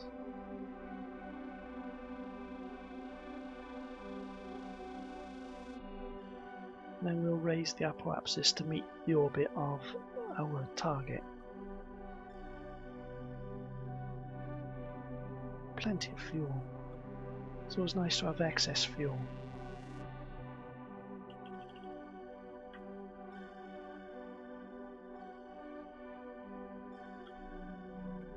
There we are. We'll set a maneuver node so we can meet it.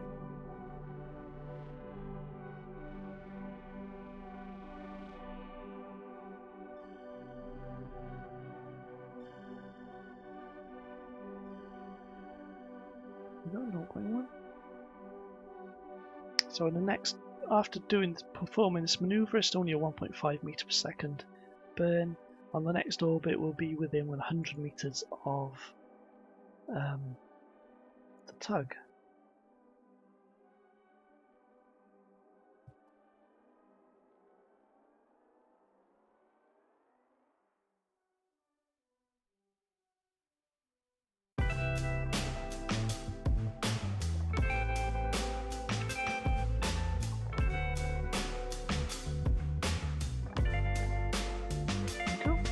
Start burn in 58 seconds.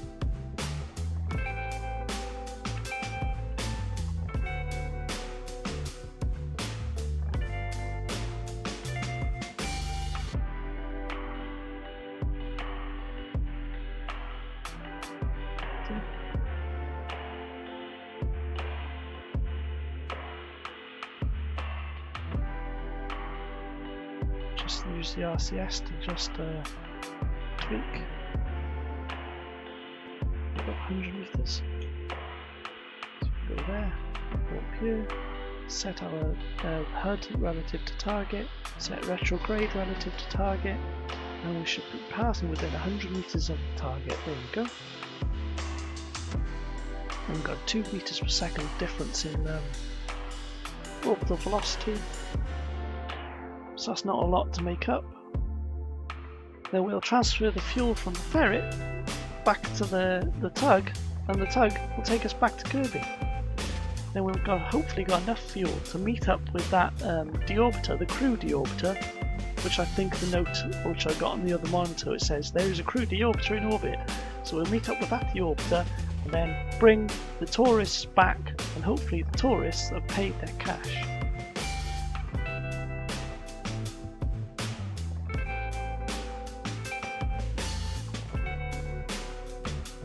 I don't know if they took out travel insurance.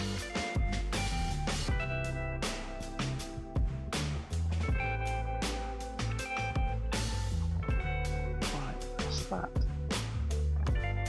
So, what I think we'll do now is shut down the engines, stop them gimbaling,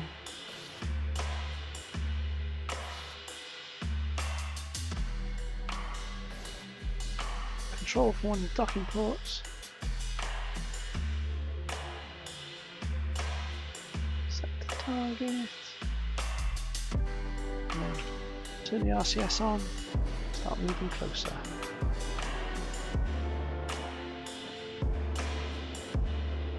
And we could do the same with this.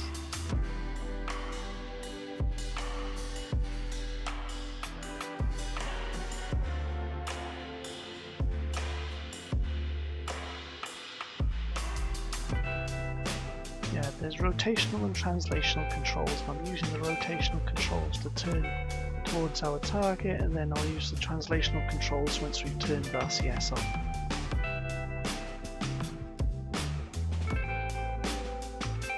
Turn RCS on and start using translational controls. Excuse me.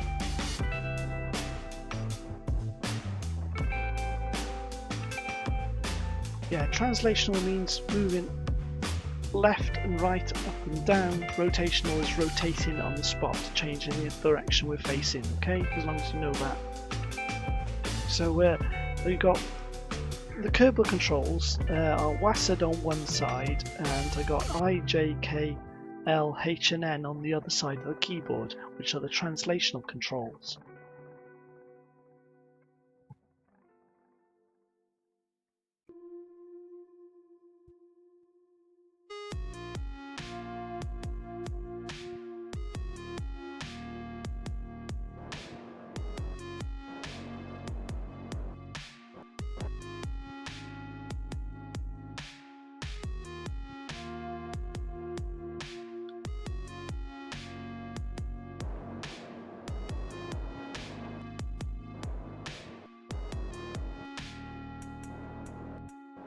I like to be under 0.3 meters per second just so I don't break anything.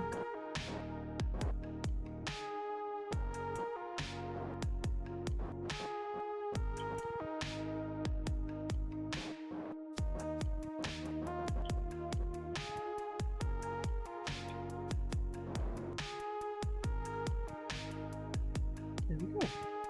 Sorted, brilliant. Control from here. F5. Right. Let's move the fuel which we haven't used here to the tug, because I haven't got a pass through here, just in case. On those docking ports I have got the pass through turned off, just in case we have a problem we don't have any fuel in one or the other. So when we're doing the burnout to Minmus, it's not using up the fuel in the lander.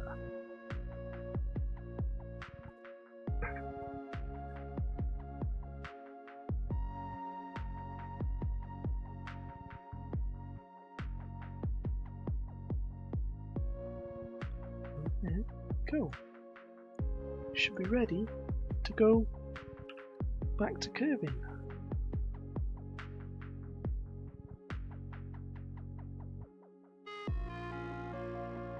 Where is Kerbin? It's over there.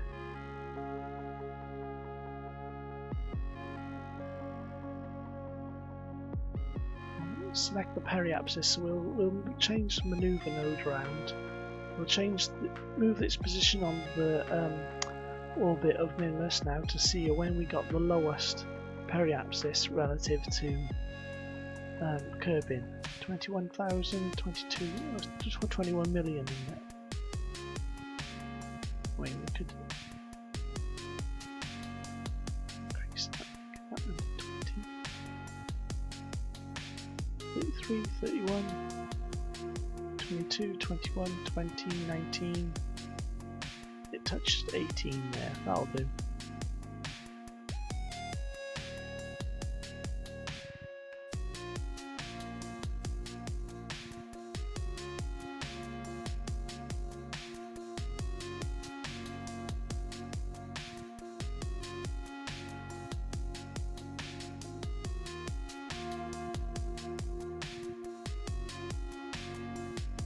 Walk to next maneuver. Where's the tourists? Are they happy? Gwenvy, Vervig and Kerbal. Yeah, we didn't let the tourists out on the surface because they're not allowed. We can't EVA them. Tourists may not disembark from the vessel.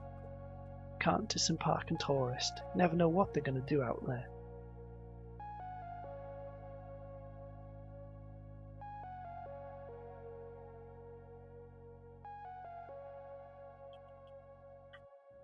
There you go. Do the burn. Goodbye, Minmus.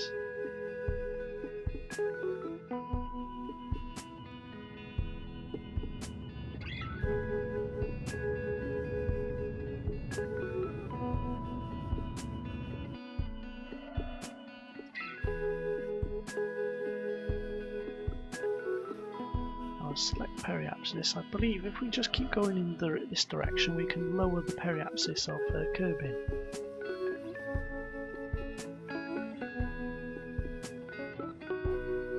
And get it inside the moon's orbit.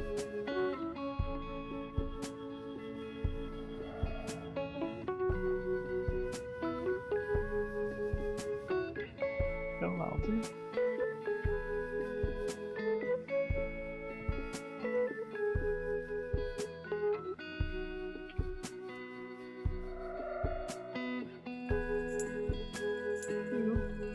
Leaving Minmus behind.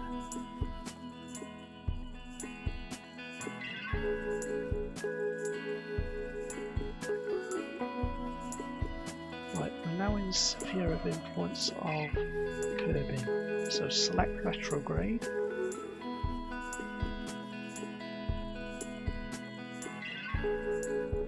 We'll lower the periapsis. And when we can see the stuff in orbit around Kerbin, we'll try and match that crew deorbiter and then try and dock to the crew deorbiter.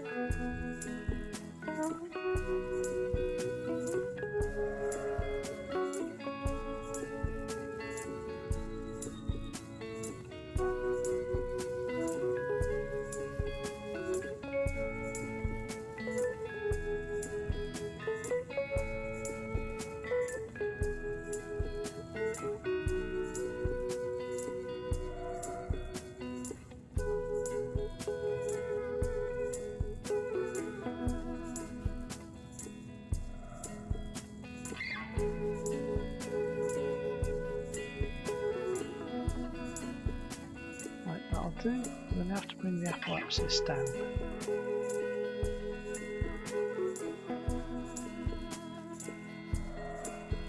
Goodness.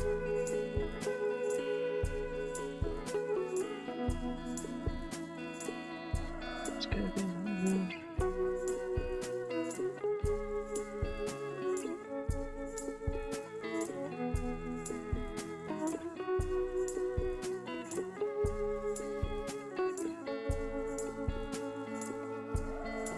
The closest we are to the periapsis, it'll have the greatest effect on the opposite end of the orbit. So if we do a burn at periapsis, it'll lower the apoapsis.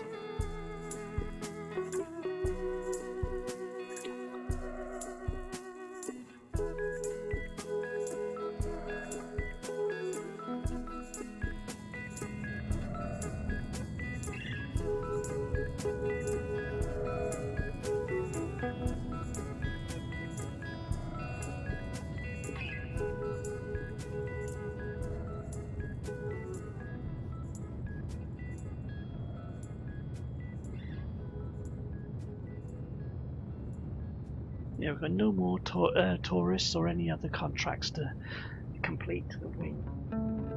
Excuse me?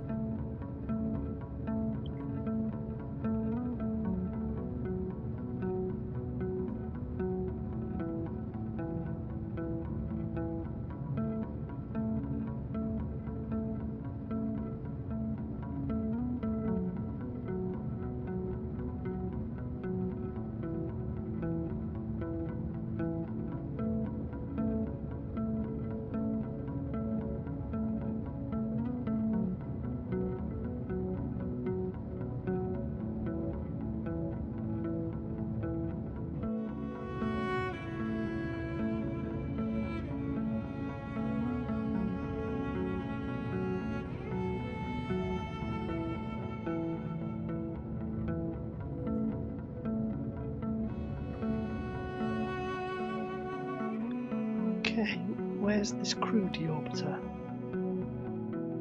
So when we're this far out, we'll match the inclination and then head for this crew deorbiter. There's a probe. They're the launch vehicles which we need to deorbit themselves. Is that it? Is that it there? I believe that's it. Sets target. Right, the inclination node which is closest to apoapsis will give us the greatest effect. So it's probably this one. Right, ascending node, so we'll go anti-normal, so pointing down direction, and towards the south.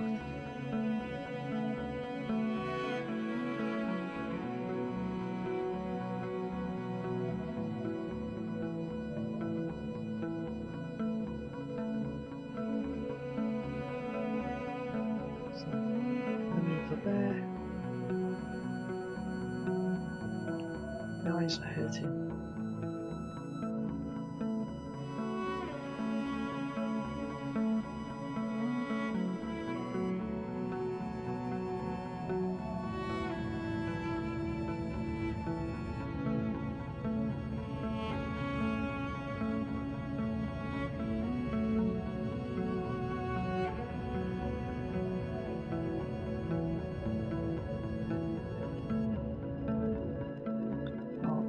Maneuver on the next orbit.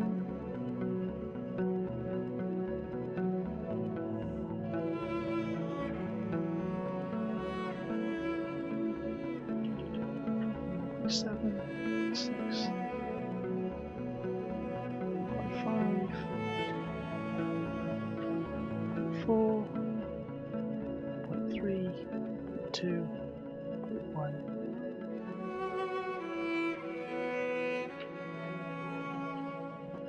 The RCS just to adjust it a little bit.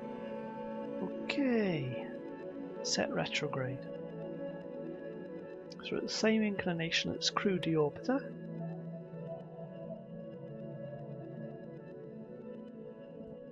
We've got to get these tourists back to the launch site. F5 to save. Quick save in.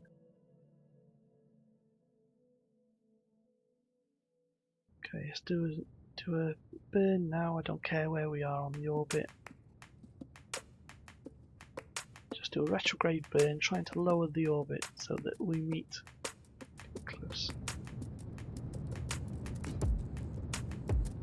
Yeah, what was I trying to explain earlier? See the difference? Like we're quite if the periapsis crosses the orbit of our target there, the apoapsis is quite far out. So when we pass close to our target, our relative speeds are going to be quite different. So there's a much longer burn to do in order to meet its speed. This is what I was trying to explain earlier and I messed it up.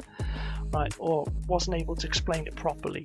Now if I lower the orbit now to be much closer, when we do a set a maneuver node to try and meet our target and our orbits are already quite close, we don't have to do such of a large burn in order to match the orbital velocity of our target. Does that make any sense? Or am I just making a mess of trying to explain this?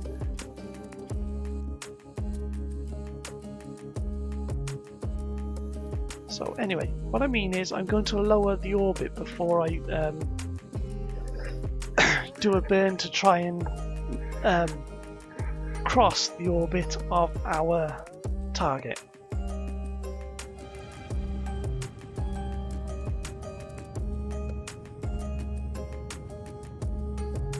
But there's logic to it. It's not doing it just for the hell of it. I'm doing it to be logical. Because when we're passing close to the target, it's easier to do a smaller burn than a larger burn. Much, much easier.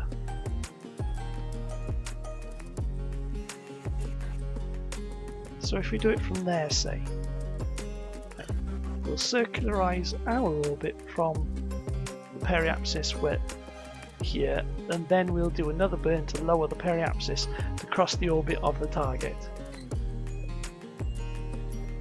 Because doing this now will make it easier later.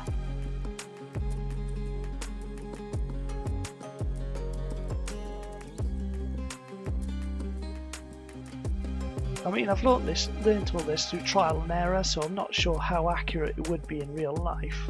But I've just done it through learning myself and then realising what's wrong and where I cause problems, where things get difficult. I'm not an expert by any means. I just learnt through trial and error and killing Kerbals. putting them into difficult situations. I suppose that's what people would like to see. Kerbals put into difficult situations. I mean, I'm scared to go outside of Kerbin's sphere of influence. I don't think I've not sent a Kerbal to another planet. I've had them orbit other planets, but not land. Because I'm scared about it. I'm scared of losing Kerbals.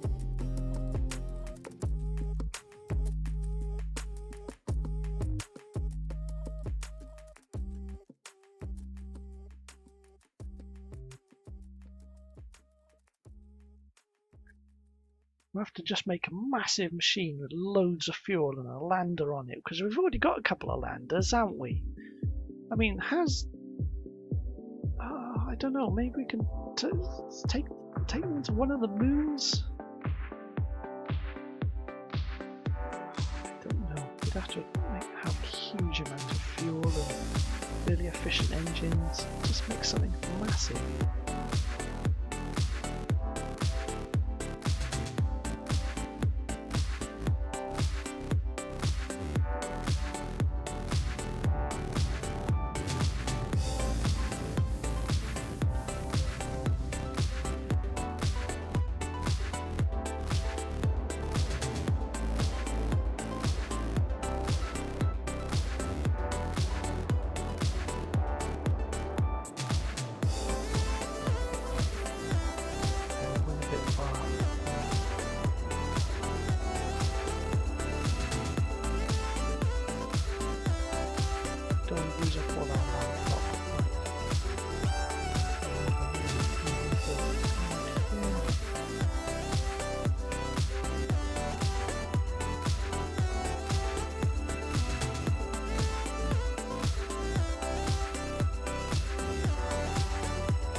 Start burning 56 seconds. Alright, let's adjust myself in the chair, I'm slouching a bit. I was thinking the other day about trying the webcam again. I mean, I've got the webcam, that's why I used to record the driving videos, but I'm still trying to perfect that because I've got to record that with my Surface and not the desktop like I'm on now. Because I've got the webcam mounting on my second monitor there. Because now I'm 45 years old, I thought maybe I should start putting my face on camera. But I know when Big Clive did that, he lost a lot of viewers. His viewership went down, all his subs went down. It did build up again. But when he started doing live streams, a lot of people didn't like it. But then your audience changes, doesn't it?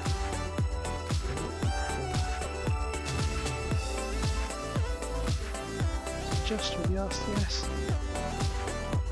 100 meters. It must be dangerous. 100 meters right. Walk to there. The position relative to target. Retrograde. I mean, it's something I'd like to do. But then I do realise that I'm very ugly. And a lot of people see me as ugly. I think some of my long-term viewers won't like it, but then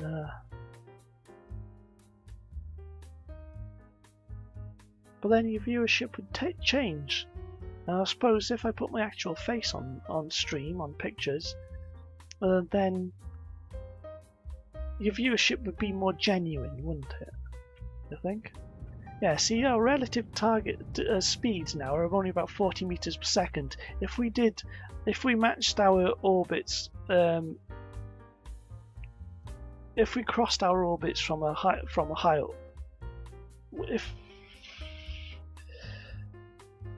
if I'd come from further out, that speed would have been different. This manoeuvre here of trying to get alongside would have been more difficult.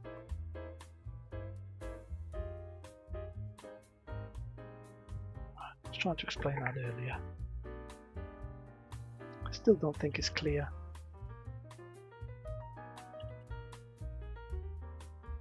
Right, 12 meters per second to change.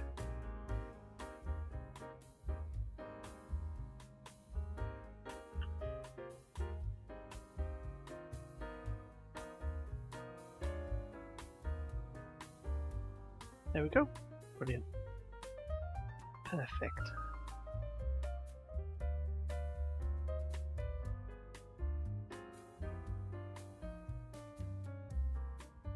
Right, let's use this.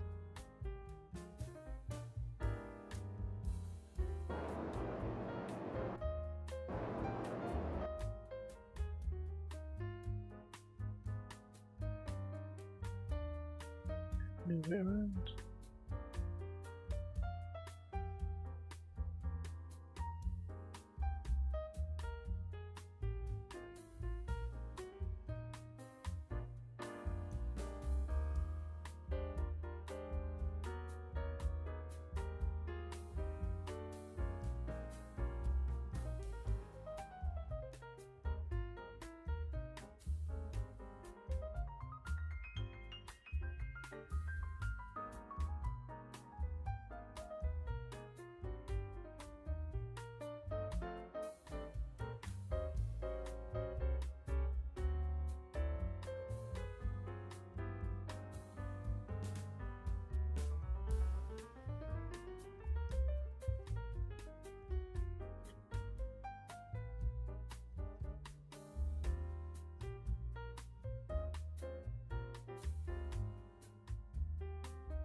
Right.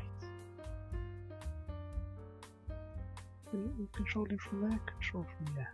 No.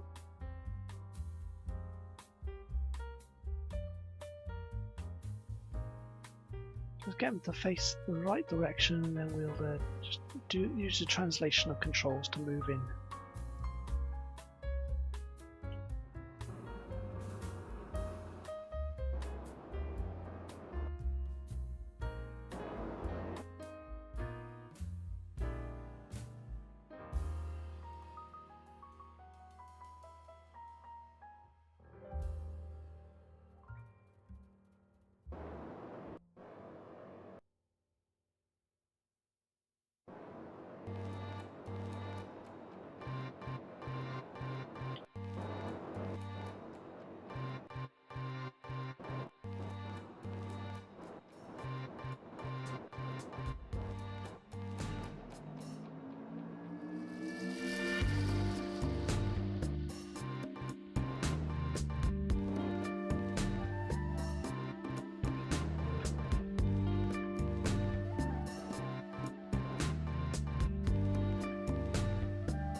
That is the good thing about Kerbal, is you can mess up. You could just keep building something and trying to achieve something, and eventually you'll achieve it. You'll learn something every single time you try and build something. Every single time you try, and every single time something goes wrong, you're always learning something.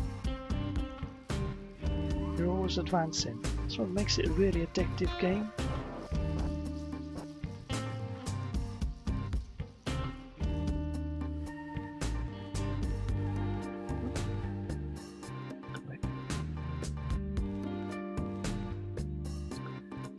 Where's those tourists? Well, they're not tourists. Tourists are on this side. And there's a fly on the monitor again.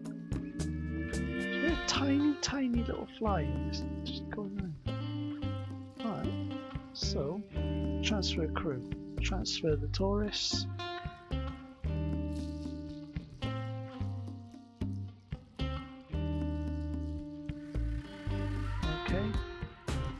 got 2 more seats on here. We've got 3 Kerbals. Right, we'll level them up. We'll bring two of these back, and we'll level them up. Oh, hang on. Yeah, the tourists are there. So Edvis has been to the surface, hasn't he? So Nelny or Silan?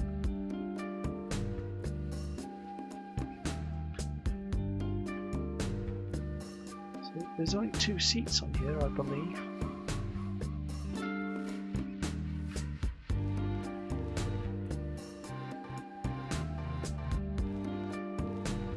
Yeah, I can't. There's no more seats on there.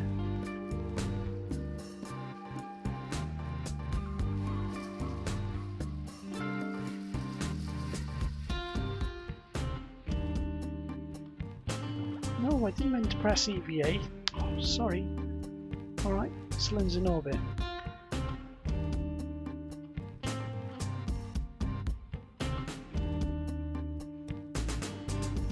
Let go.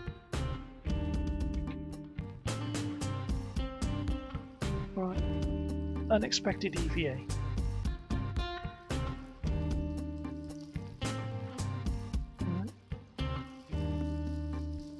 EVA report.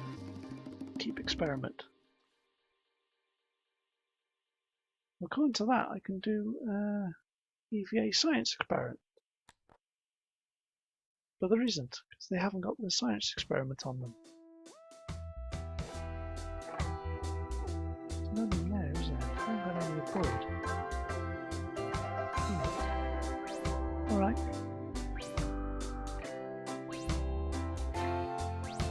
Let's get Silan back in here. Silan.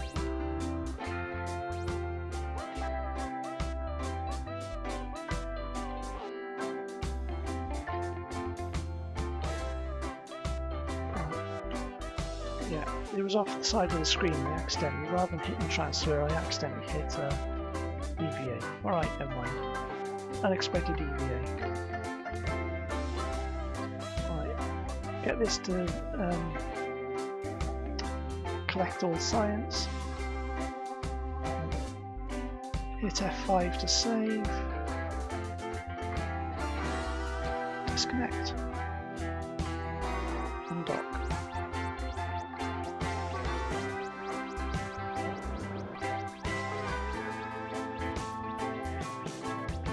Oh wait, we still got a load of fuel in there, haven't we?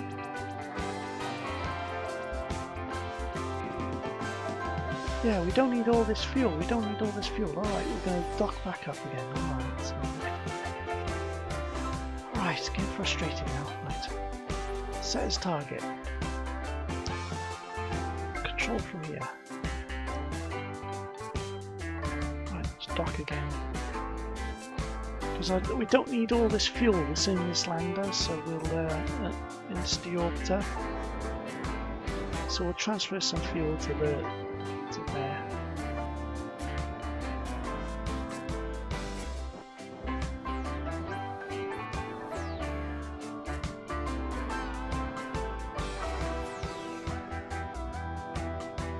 Making mistakes now.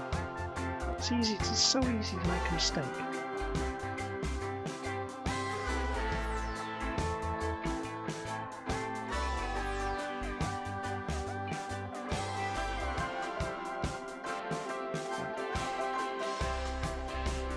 All we need is fuel in this one tank in order to deorbit ourselves. So we'll do that. Right. That on. So this is the main tank. We'll transfer the main tank fuel over to here.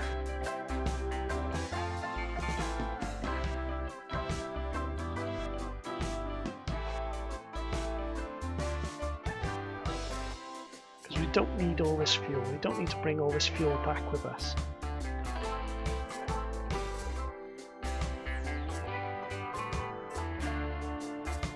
If we could do the same with the monopropellant.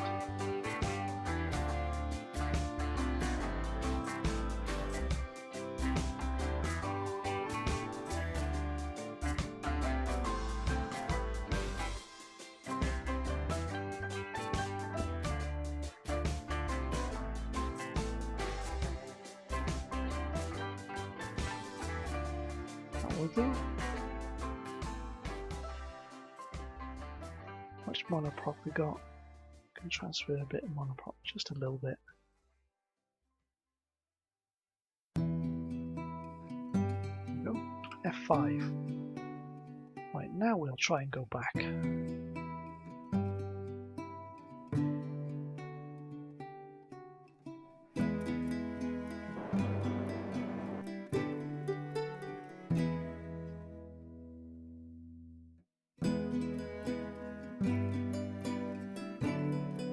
Set retrograde.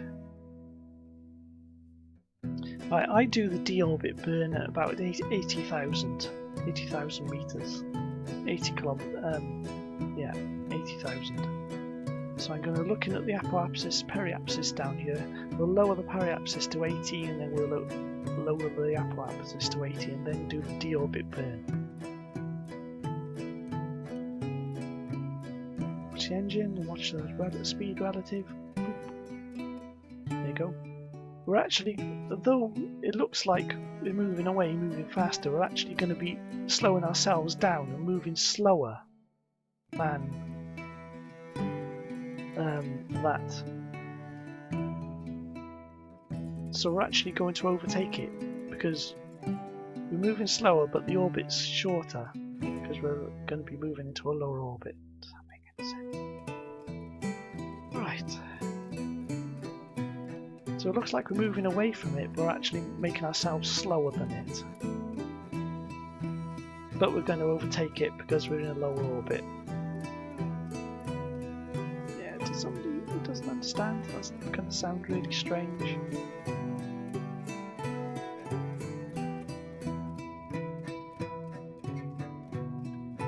Okay, well, that's around about 80 there. Like I was saying, we're actually going to overtake it, even though we're slowing ourselves down relative to the ferret there.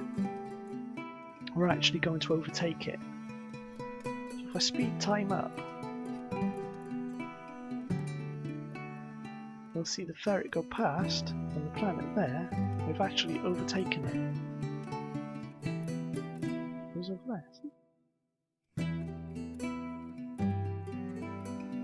There's something else going past.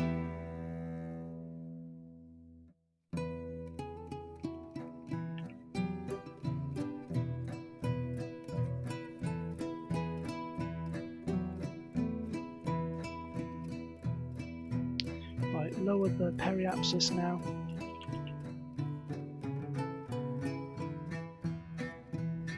Lower it to about 80.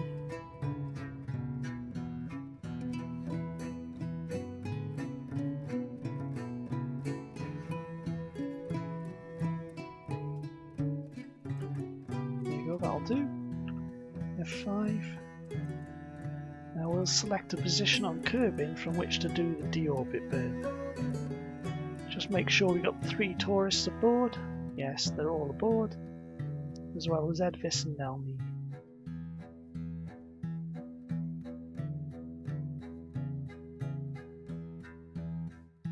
We need to do the deorbit burn around here. There's a mountain range in the middle of here. That's where I tend to do the deorbit burn. So we'll speed up time a little bit so we can see the mountain range. There you go, it's around about this mountain range. I got a feeling this crater is here to tell us where to do either a deorbit burn or something, but I don't know at which altitude. Well, there's something to aim for, but I choose this mountain range.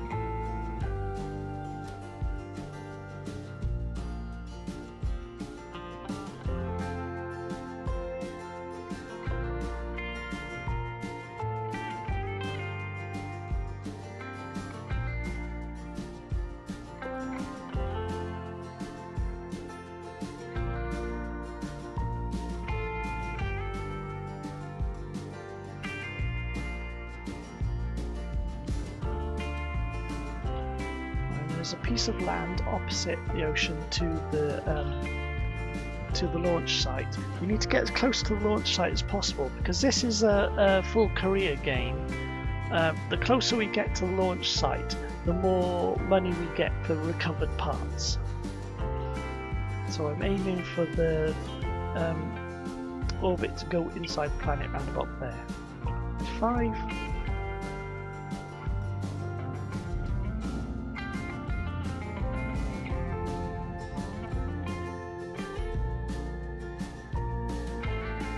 That'll do, but we'll have to do another burn when we get over it. Hard save, do an F5 here, so our last F5. That's our last quick save. Bring the solar panels in so they don't get broken. Should have enough battery power to take us all the way down. I'm gonna have to blow my nose.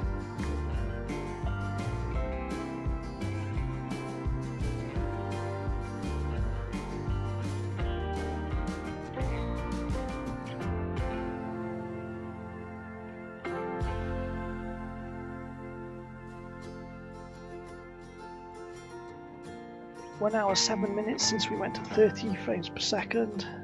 It's 4:49 in the morning. I'd like to go out for a walk around about 6 o'clock, 6 AM. So we should get this done by then. But then if we land in the sea, I'd like to go use one of the vehicles I've got to go and pick it up. Either if it lands on land, it's much easier. But if we can get it straight for actually on the runway, then obviously that's best. We don't have to use a vehicle to go and pick it up. Because the closest we get to either the runway or the launch pad is the more funds we get back from recovered parts.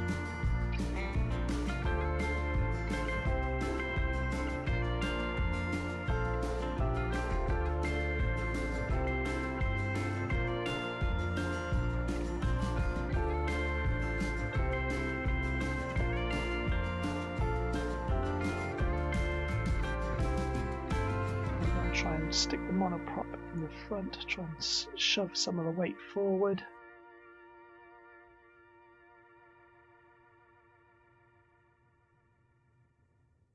Could do the same with the fuel.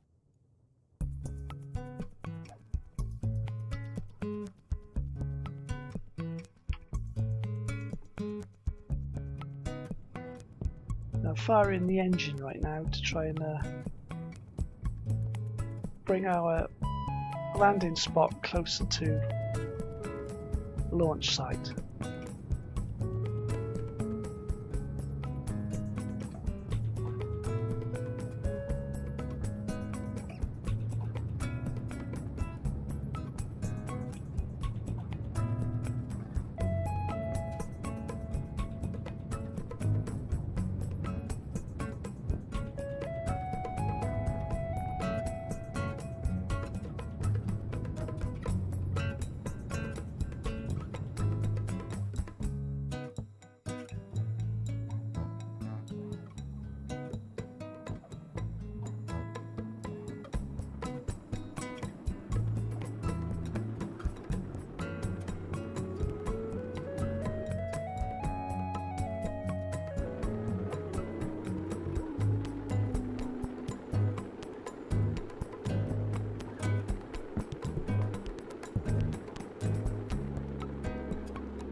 See why I got the fins on it now? Can have some sort of control.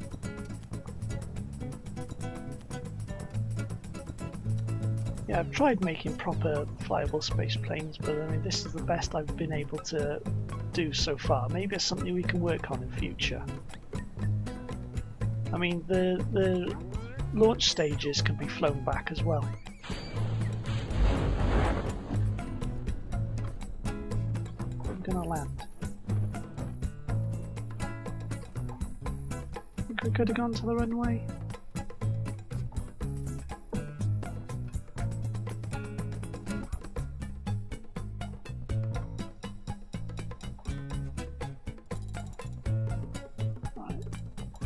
Some of the weight forward.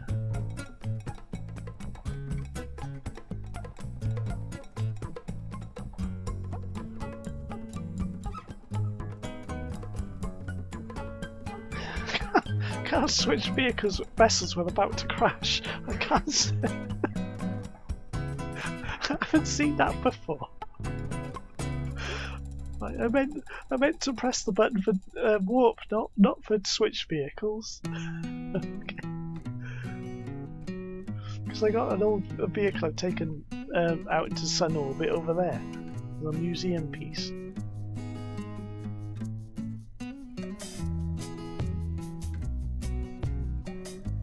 Well, maybe we can stick some weight further back now. Oh yeah, we run out of power, haven't we? Extend the solar panel.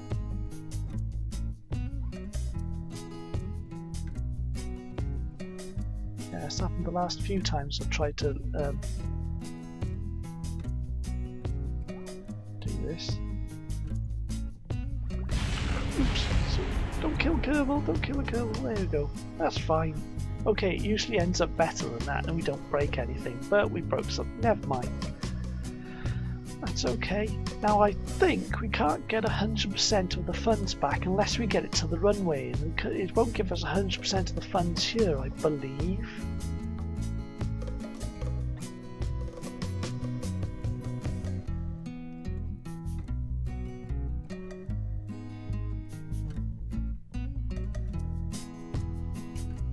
So we're going to have to pick it up, aren't we? If we go back to the Space Center,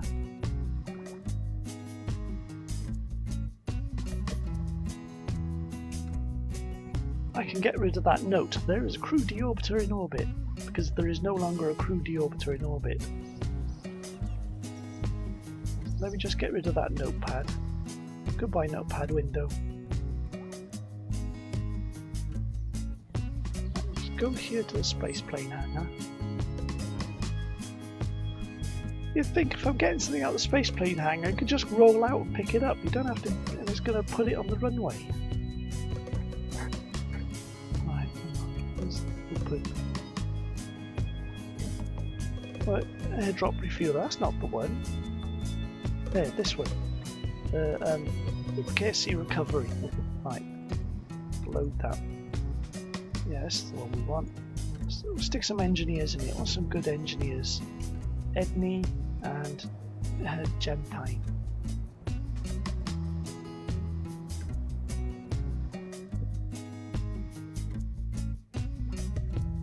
I wonder if those bits that broke off could be fixed. Would it give us more funds? I don't know.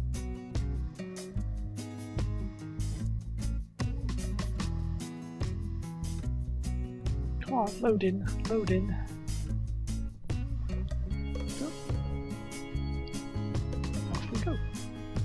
I think if this thing was rolled out hang, it could have just picked it up by there. You don't have to put it on the runway.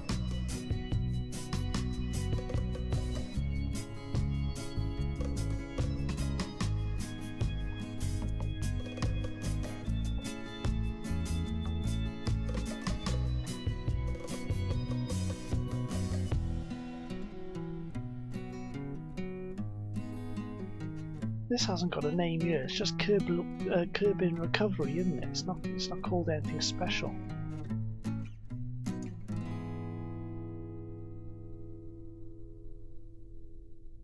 Oh, because it's a recovery vehicle, we can name them after Thunderbirds or something. Just trying to think. That'd be awesome, wouldn't it?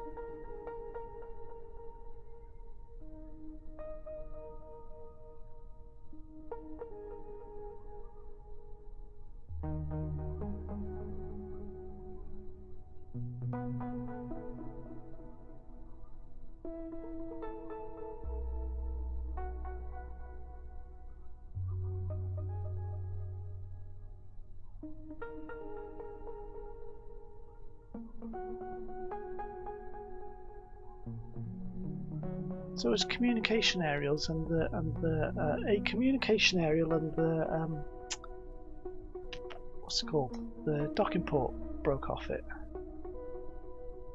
Put the brakes on. Oh, not the flag. Not that flag. Right, decrease this. Retract solar panel.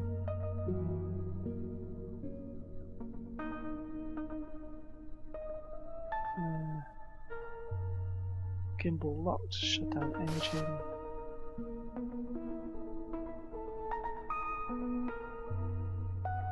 Disable. Torque, toggle torque, disabled. Toggle torque, disabled. Toggle torque, disabled. That's it. That way it's not going to wibble around once we've got it, once we've picked it up.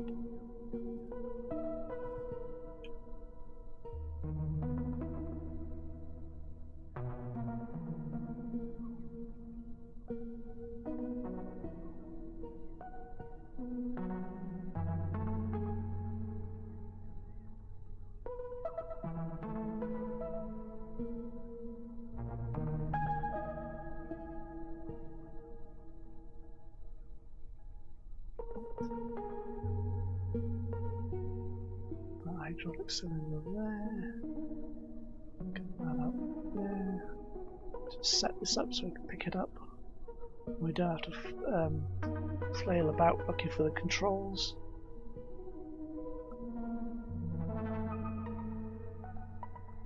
Right. Arm that. Arm that. Arm that.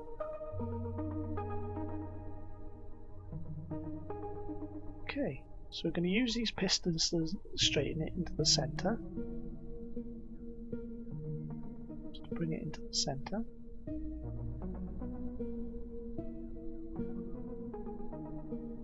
Right. And then extend this, pick it up.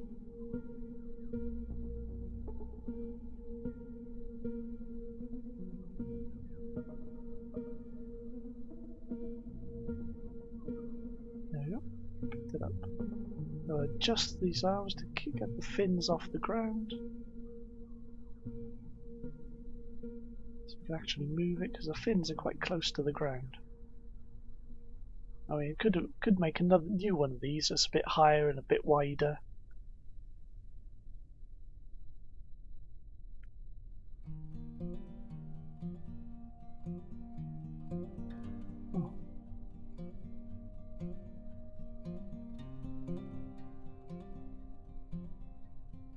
I was saying that vessel interaction turned off.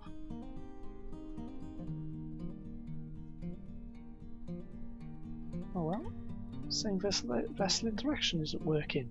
Okay. There you go, something else has gone wrong with the Kerbal. Those are supposed to push it, because same vessel interaction is turned on, so they should push it. And they're not. Alright, okay, never mind. We'll just leave it, go without them. Which means this might wiggle around a bit, which might cause us problems. Control from here. B, T, go. Right, in order to get 100% funds, we have to recover it on either the launch pad or the runway.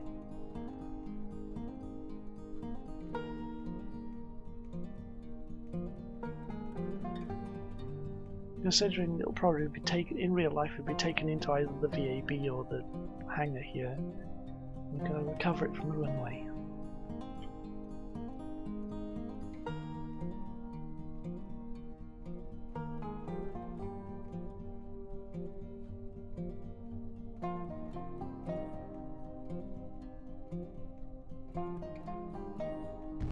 Oh, I've blown a wheel.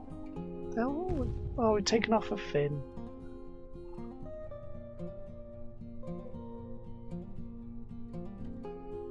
Fin's broken. Never mind. That'll do. Right. Recover vessel. window open. There's a funny smell into my room right now. I wonder what that's caused by. Alright. What else is there to achieve in this Kerbal stream? We've done everything, haven't we? EVA report from space, EVA report from Minmus, sample surface sample from Minmus, recovery of vessel returned from orbit.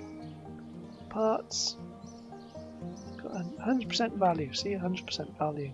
Crew, yeah, the inexperienced Kerbals have all leveled up, and the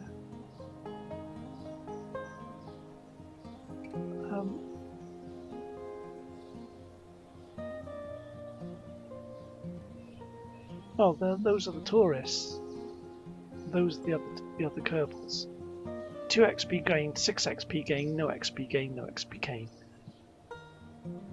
Yeah, because those two are on the ground. Those two are on driving the pickup vehicle. There we go. So, experience for everything. There you go. Brilliant. That's it. What else is there to do? But no more contracts. Everyone's happy. I think we'll stop there.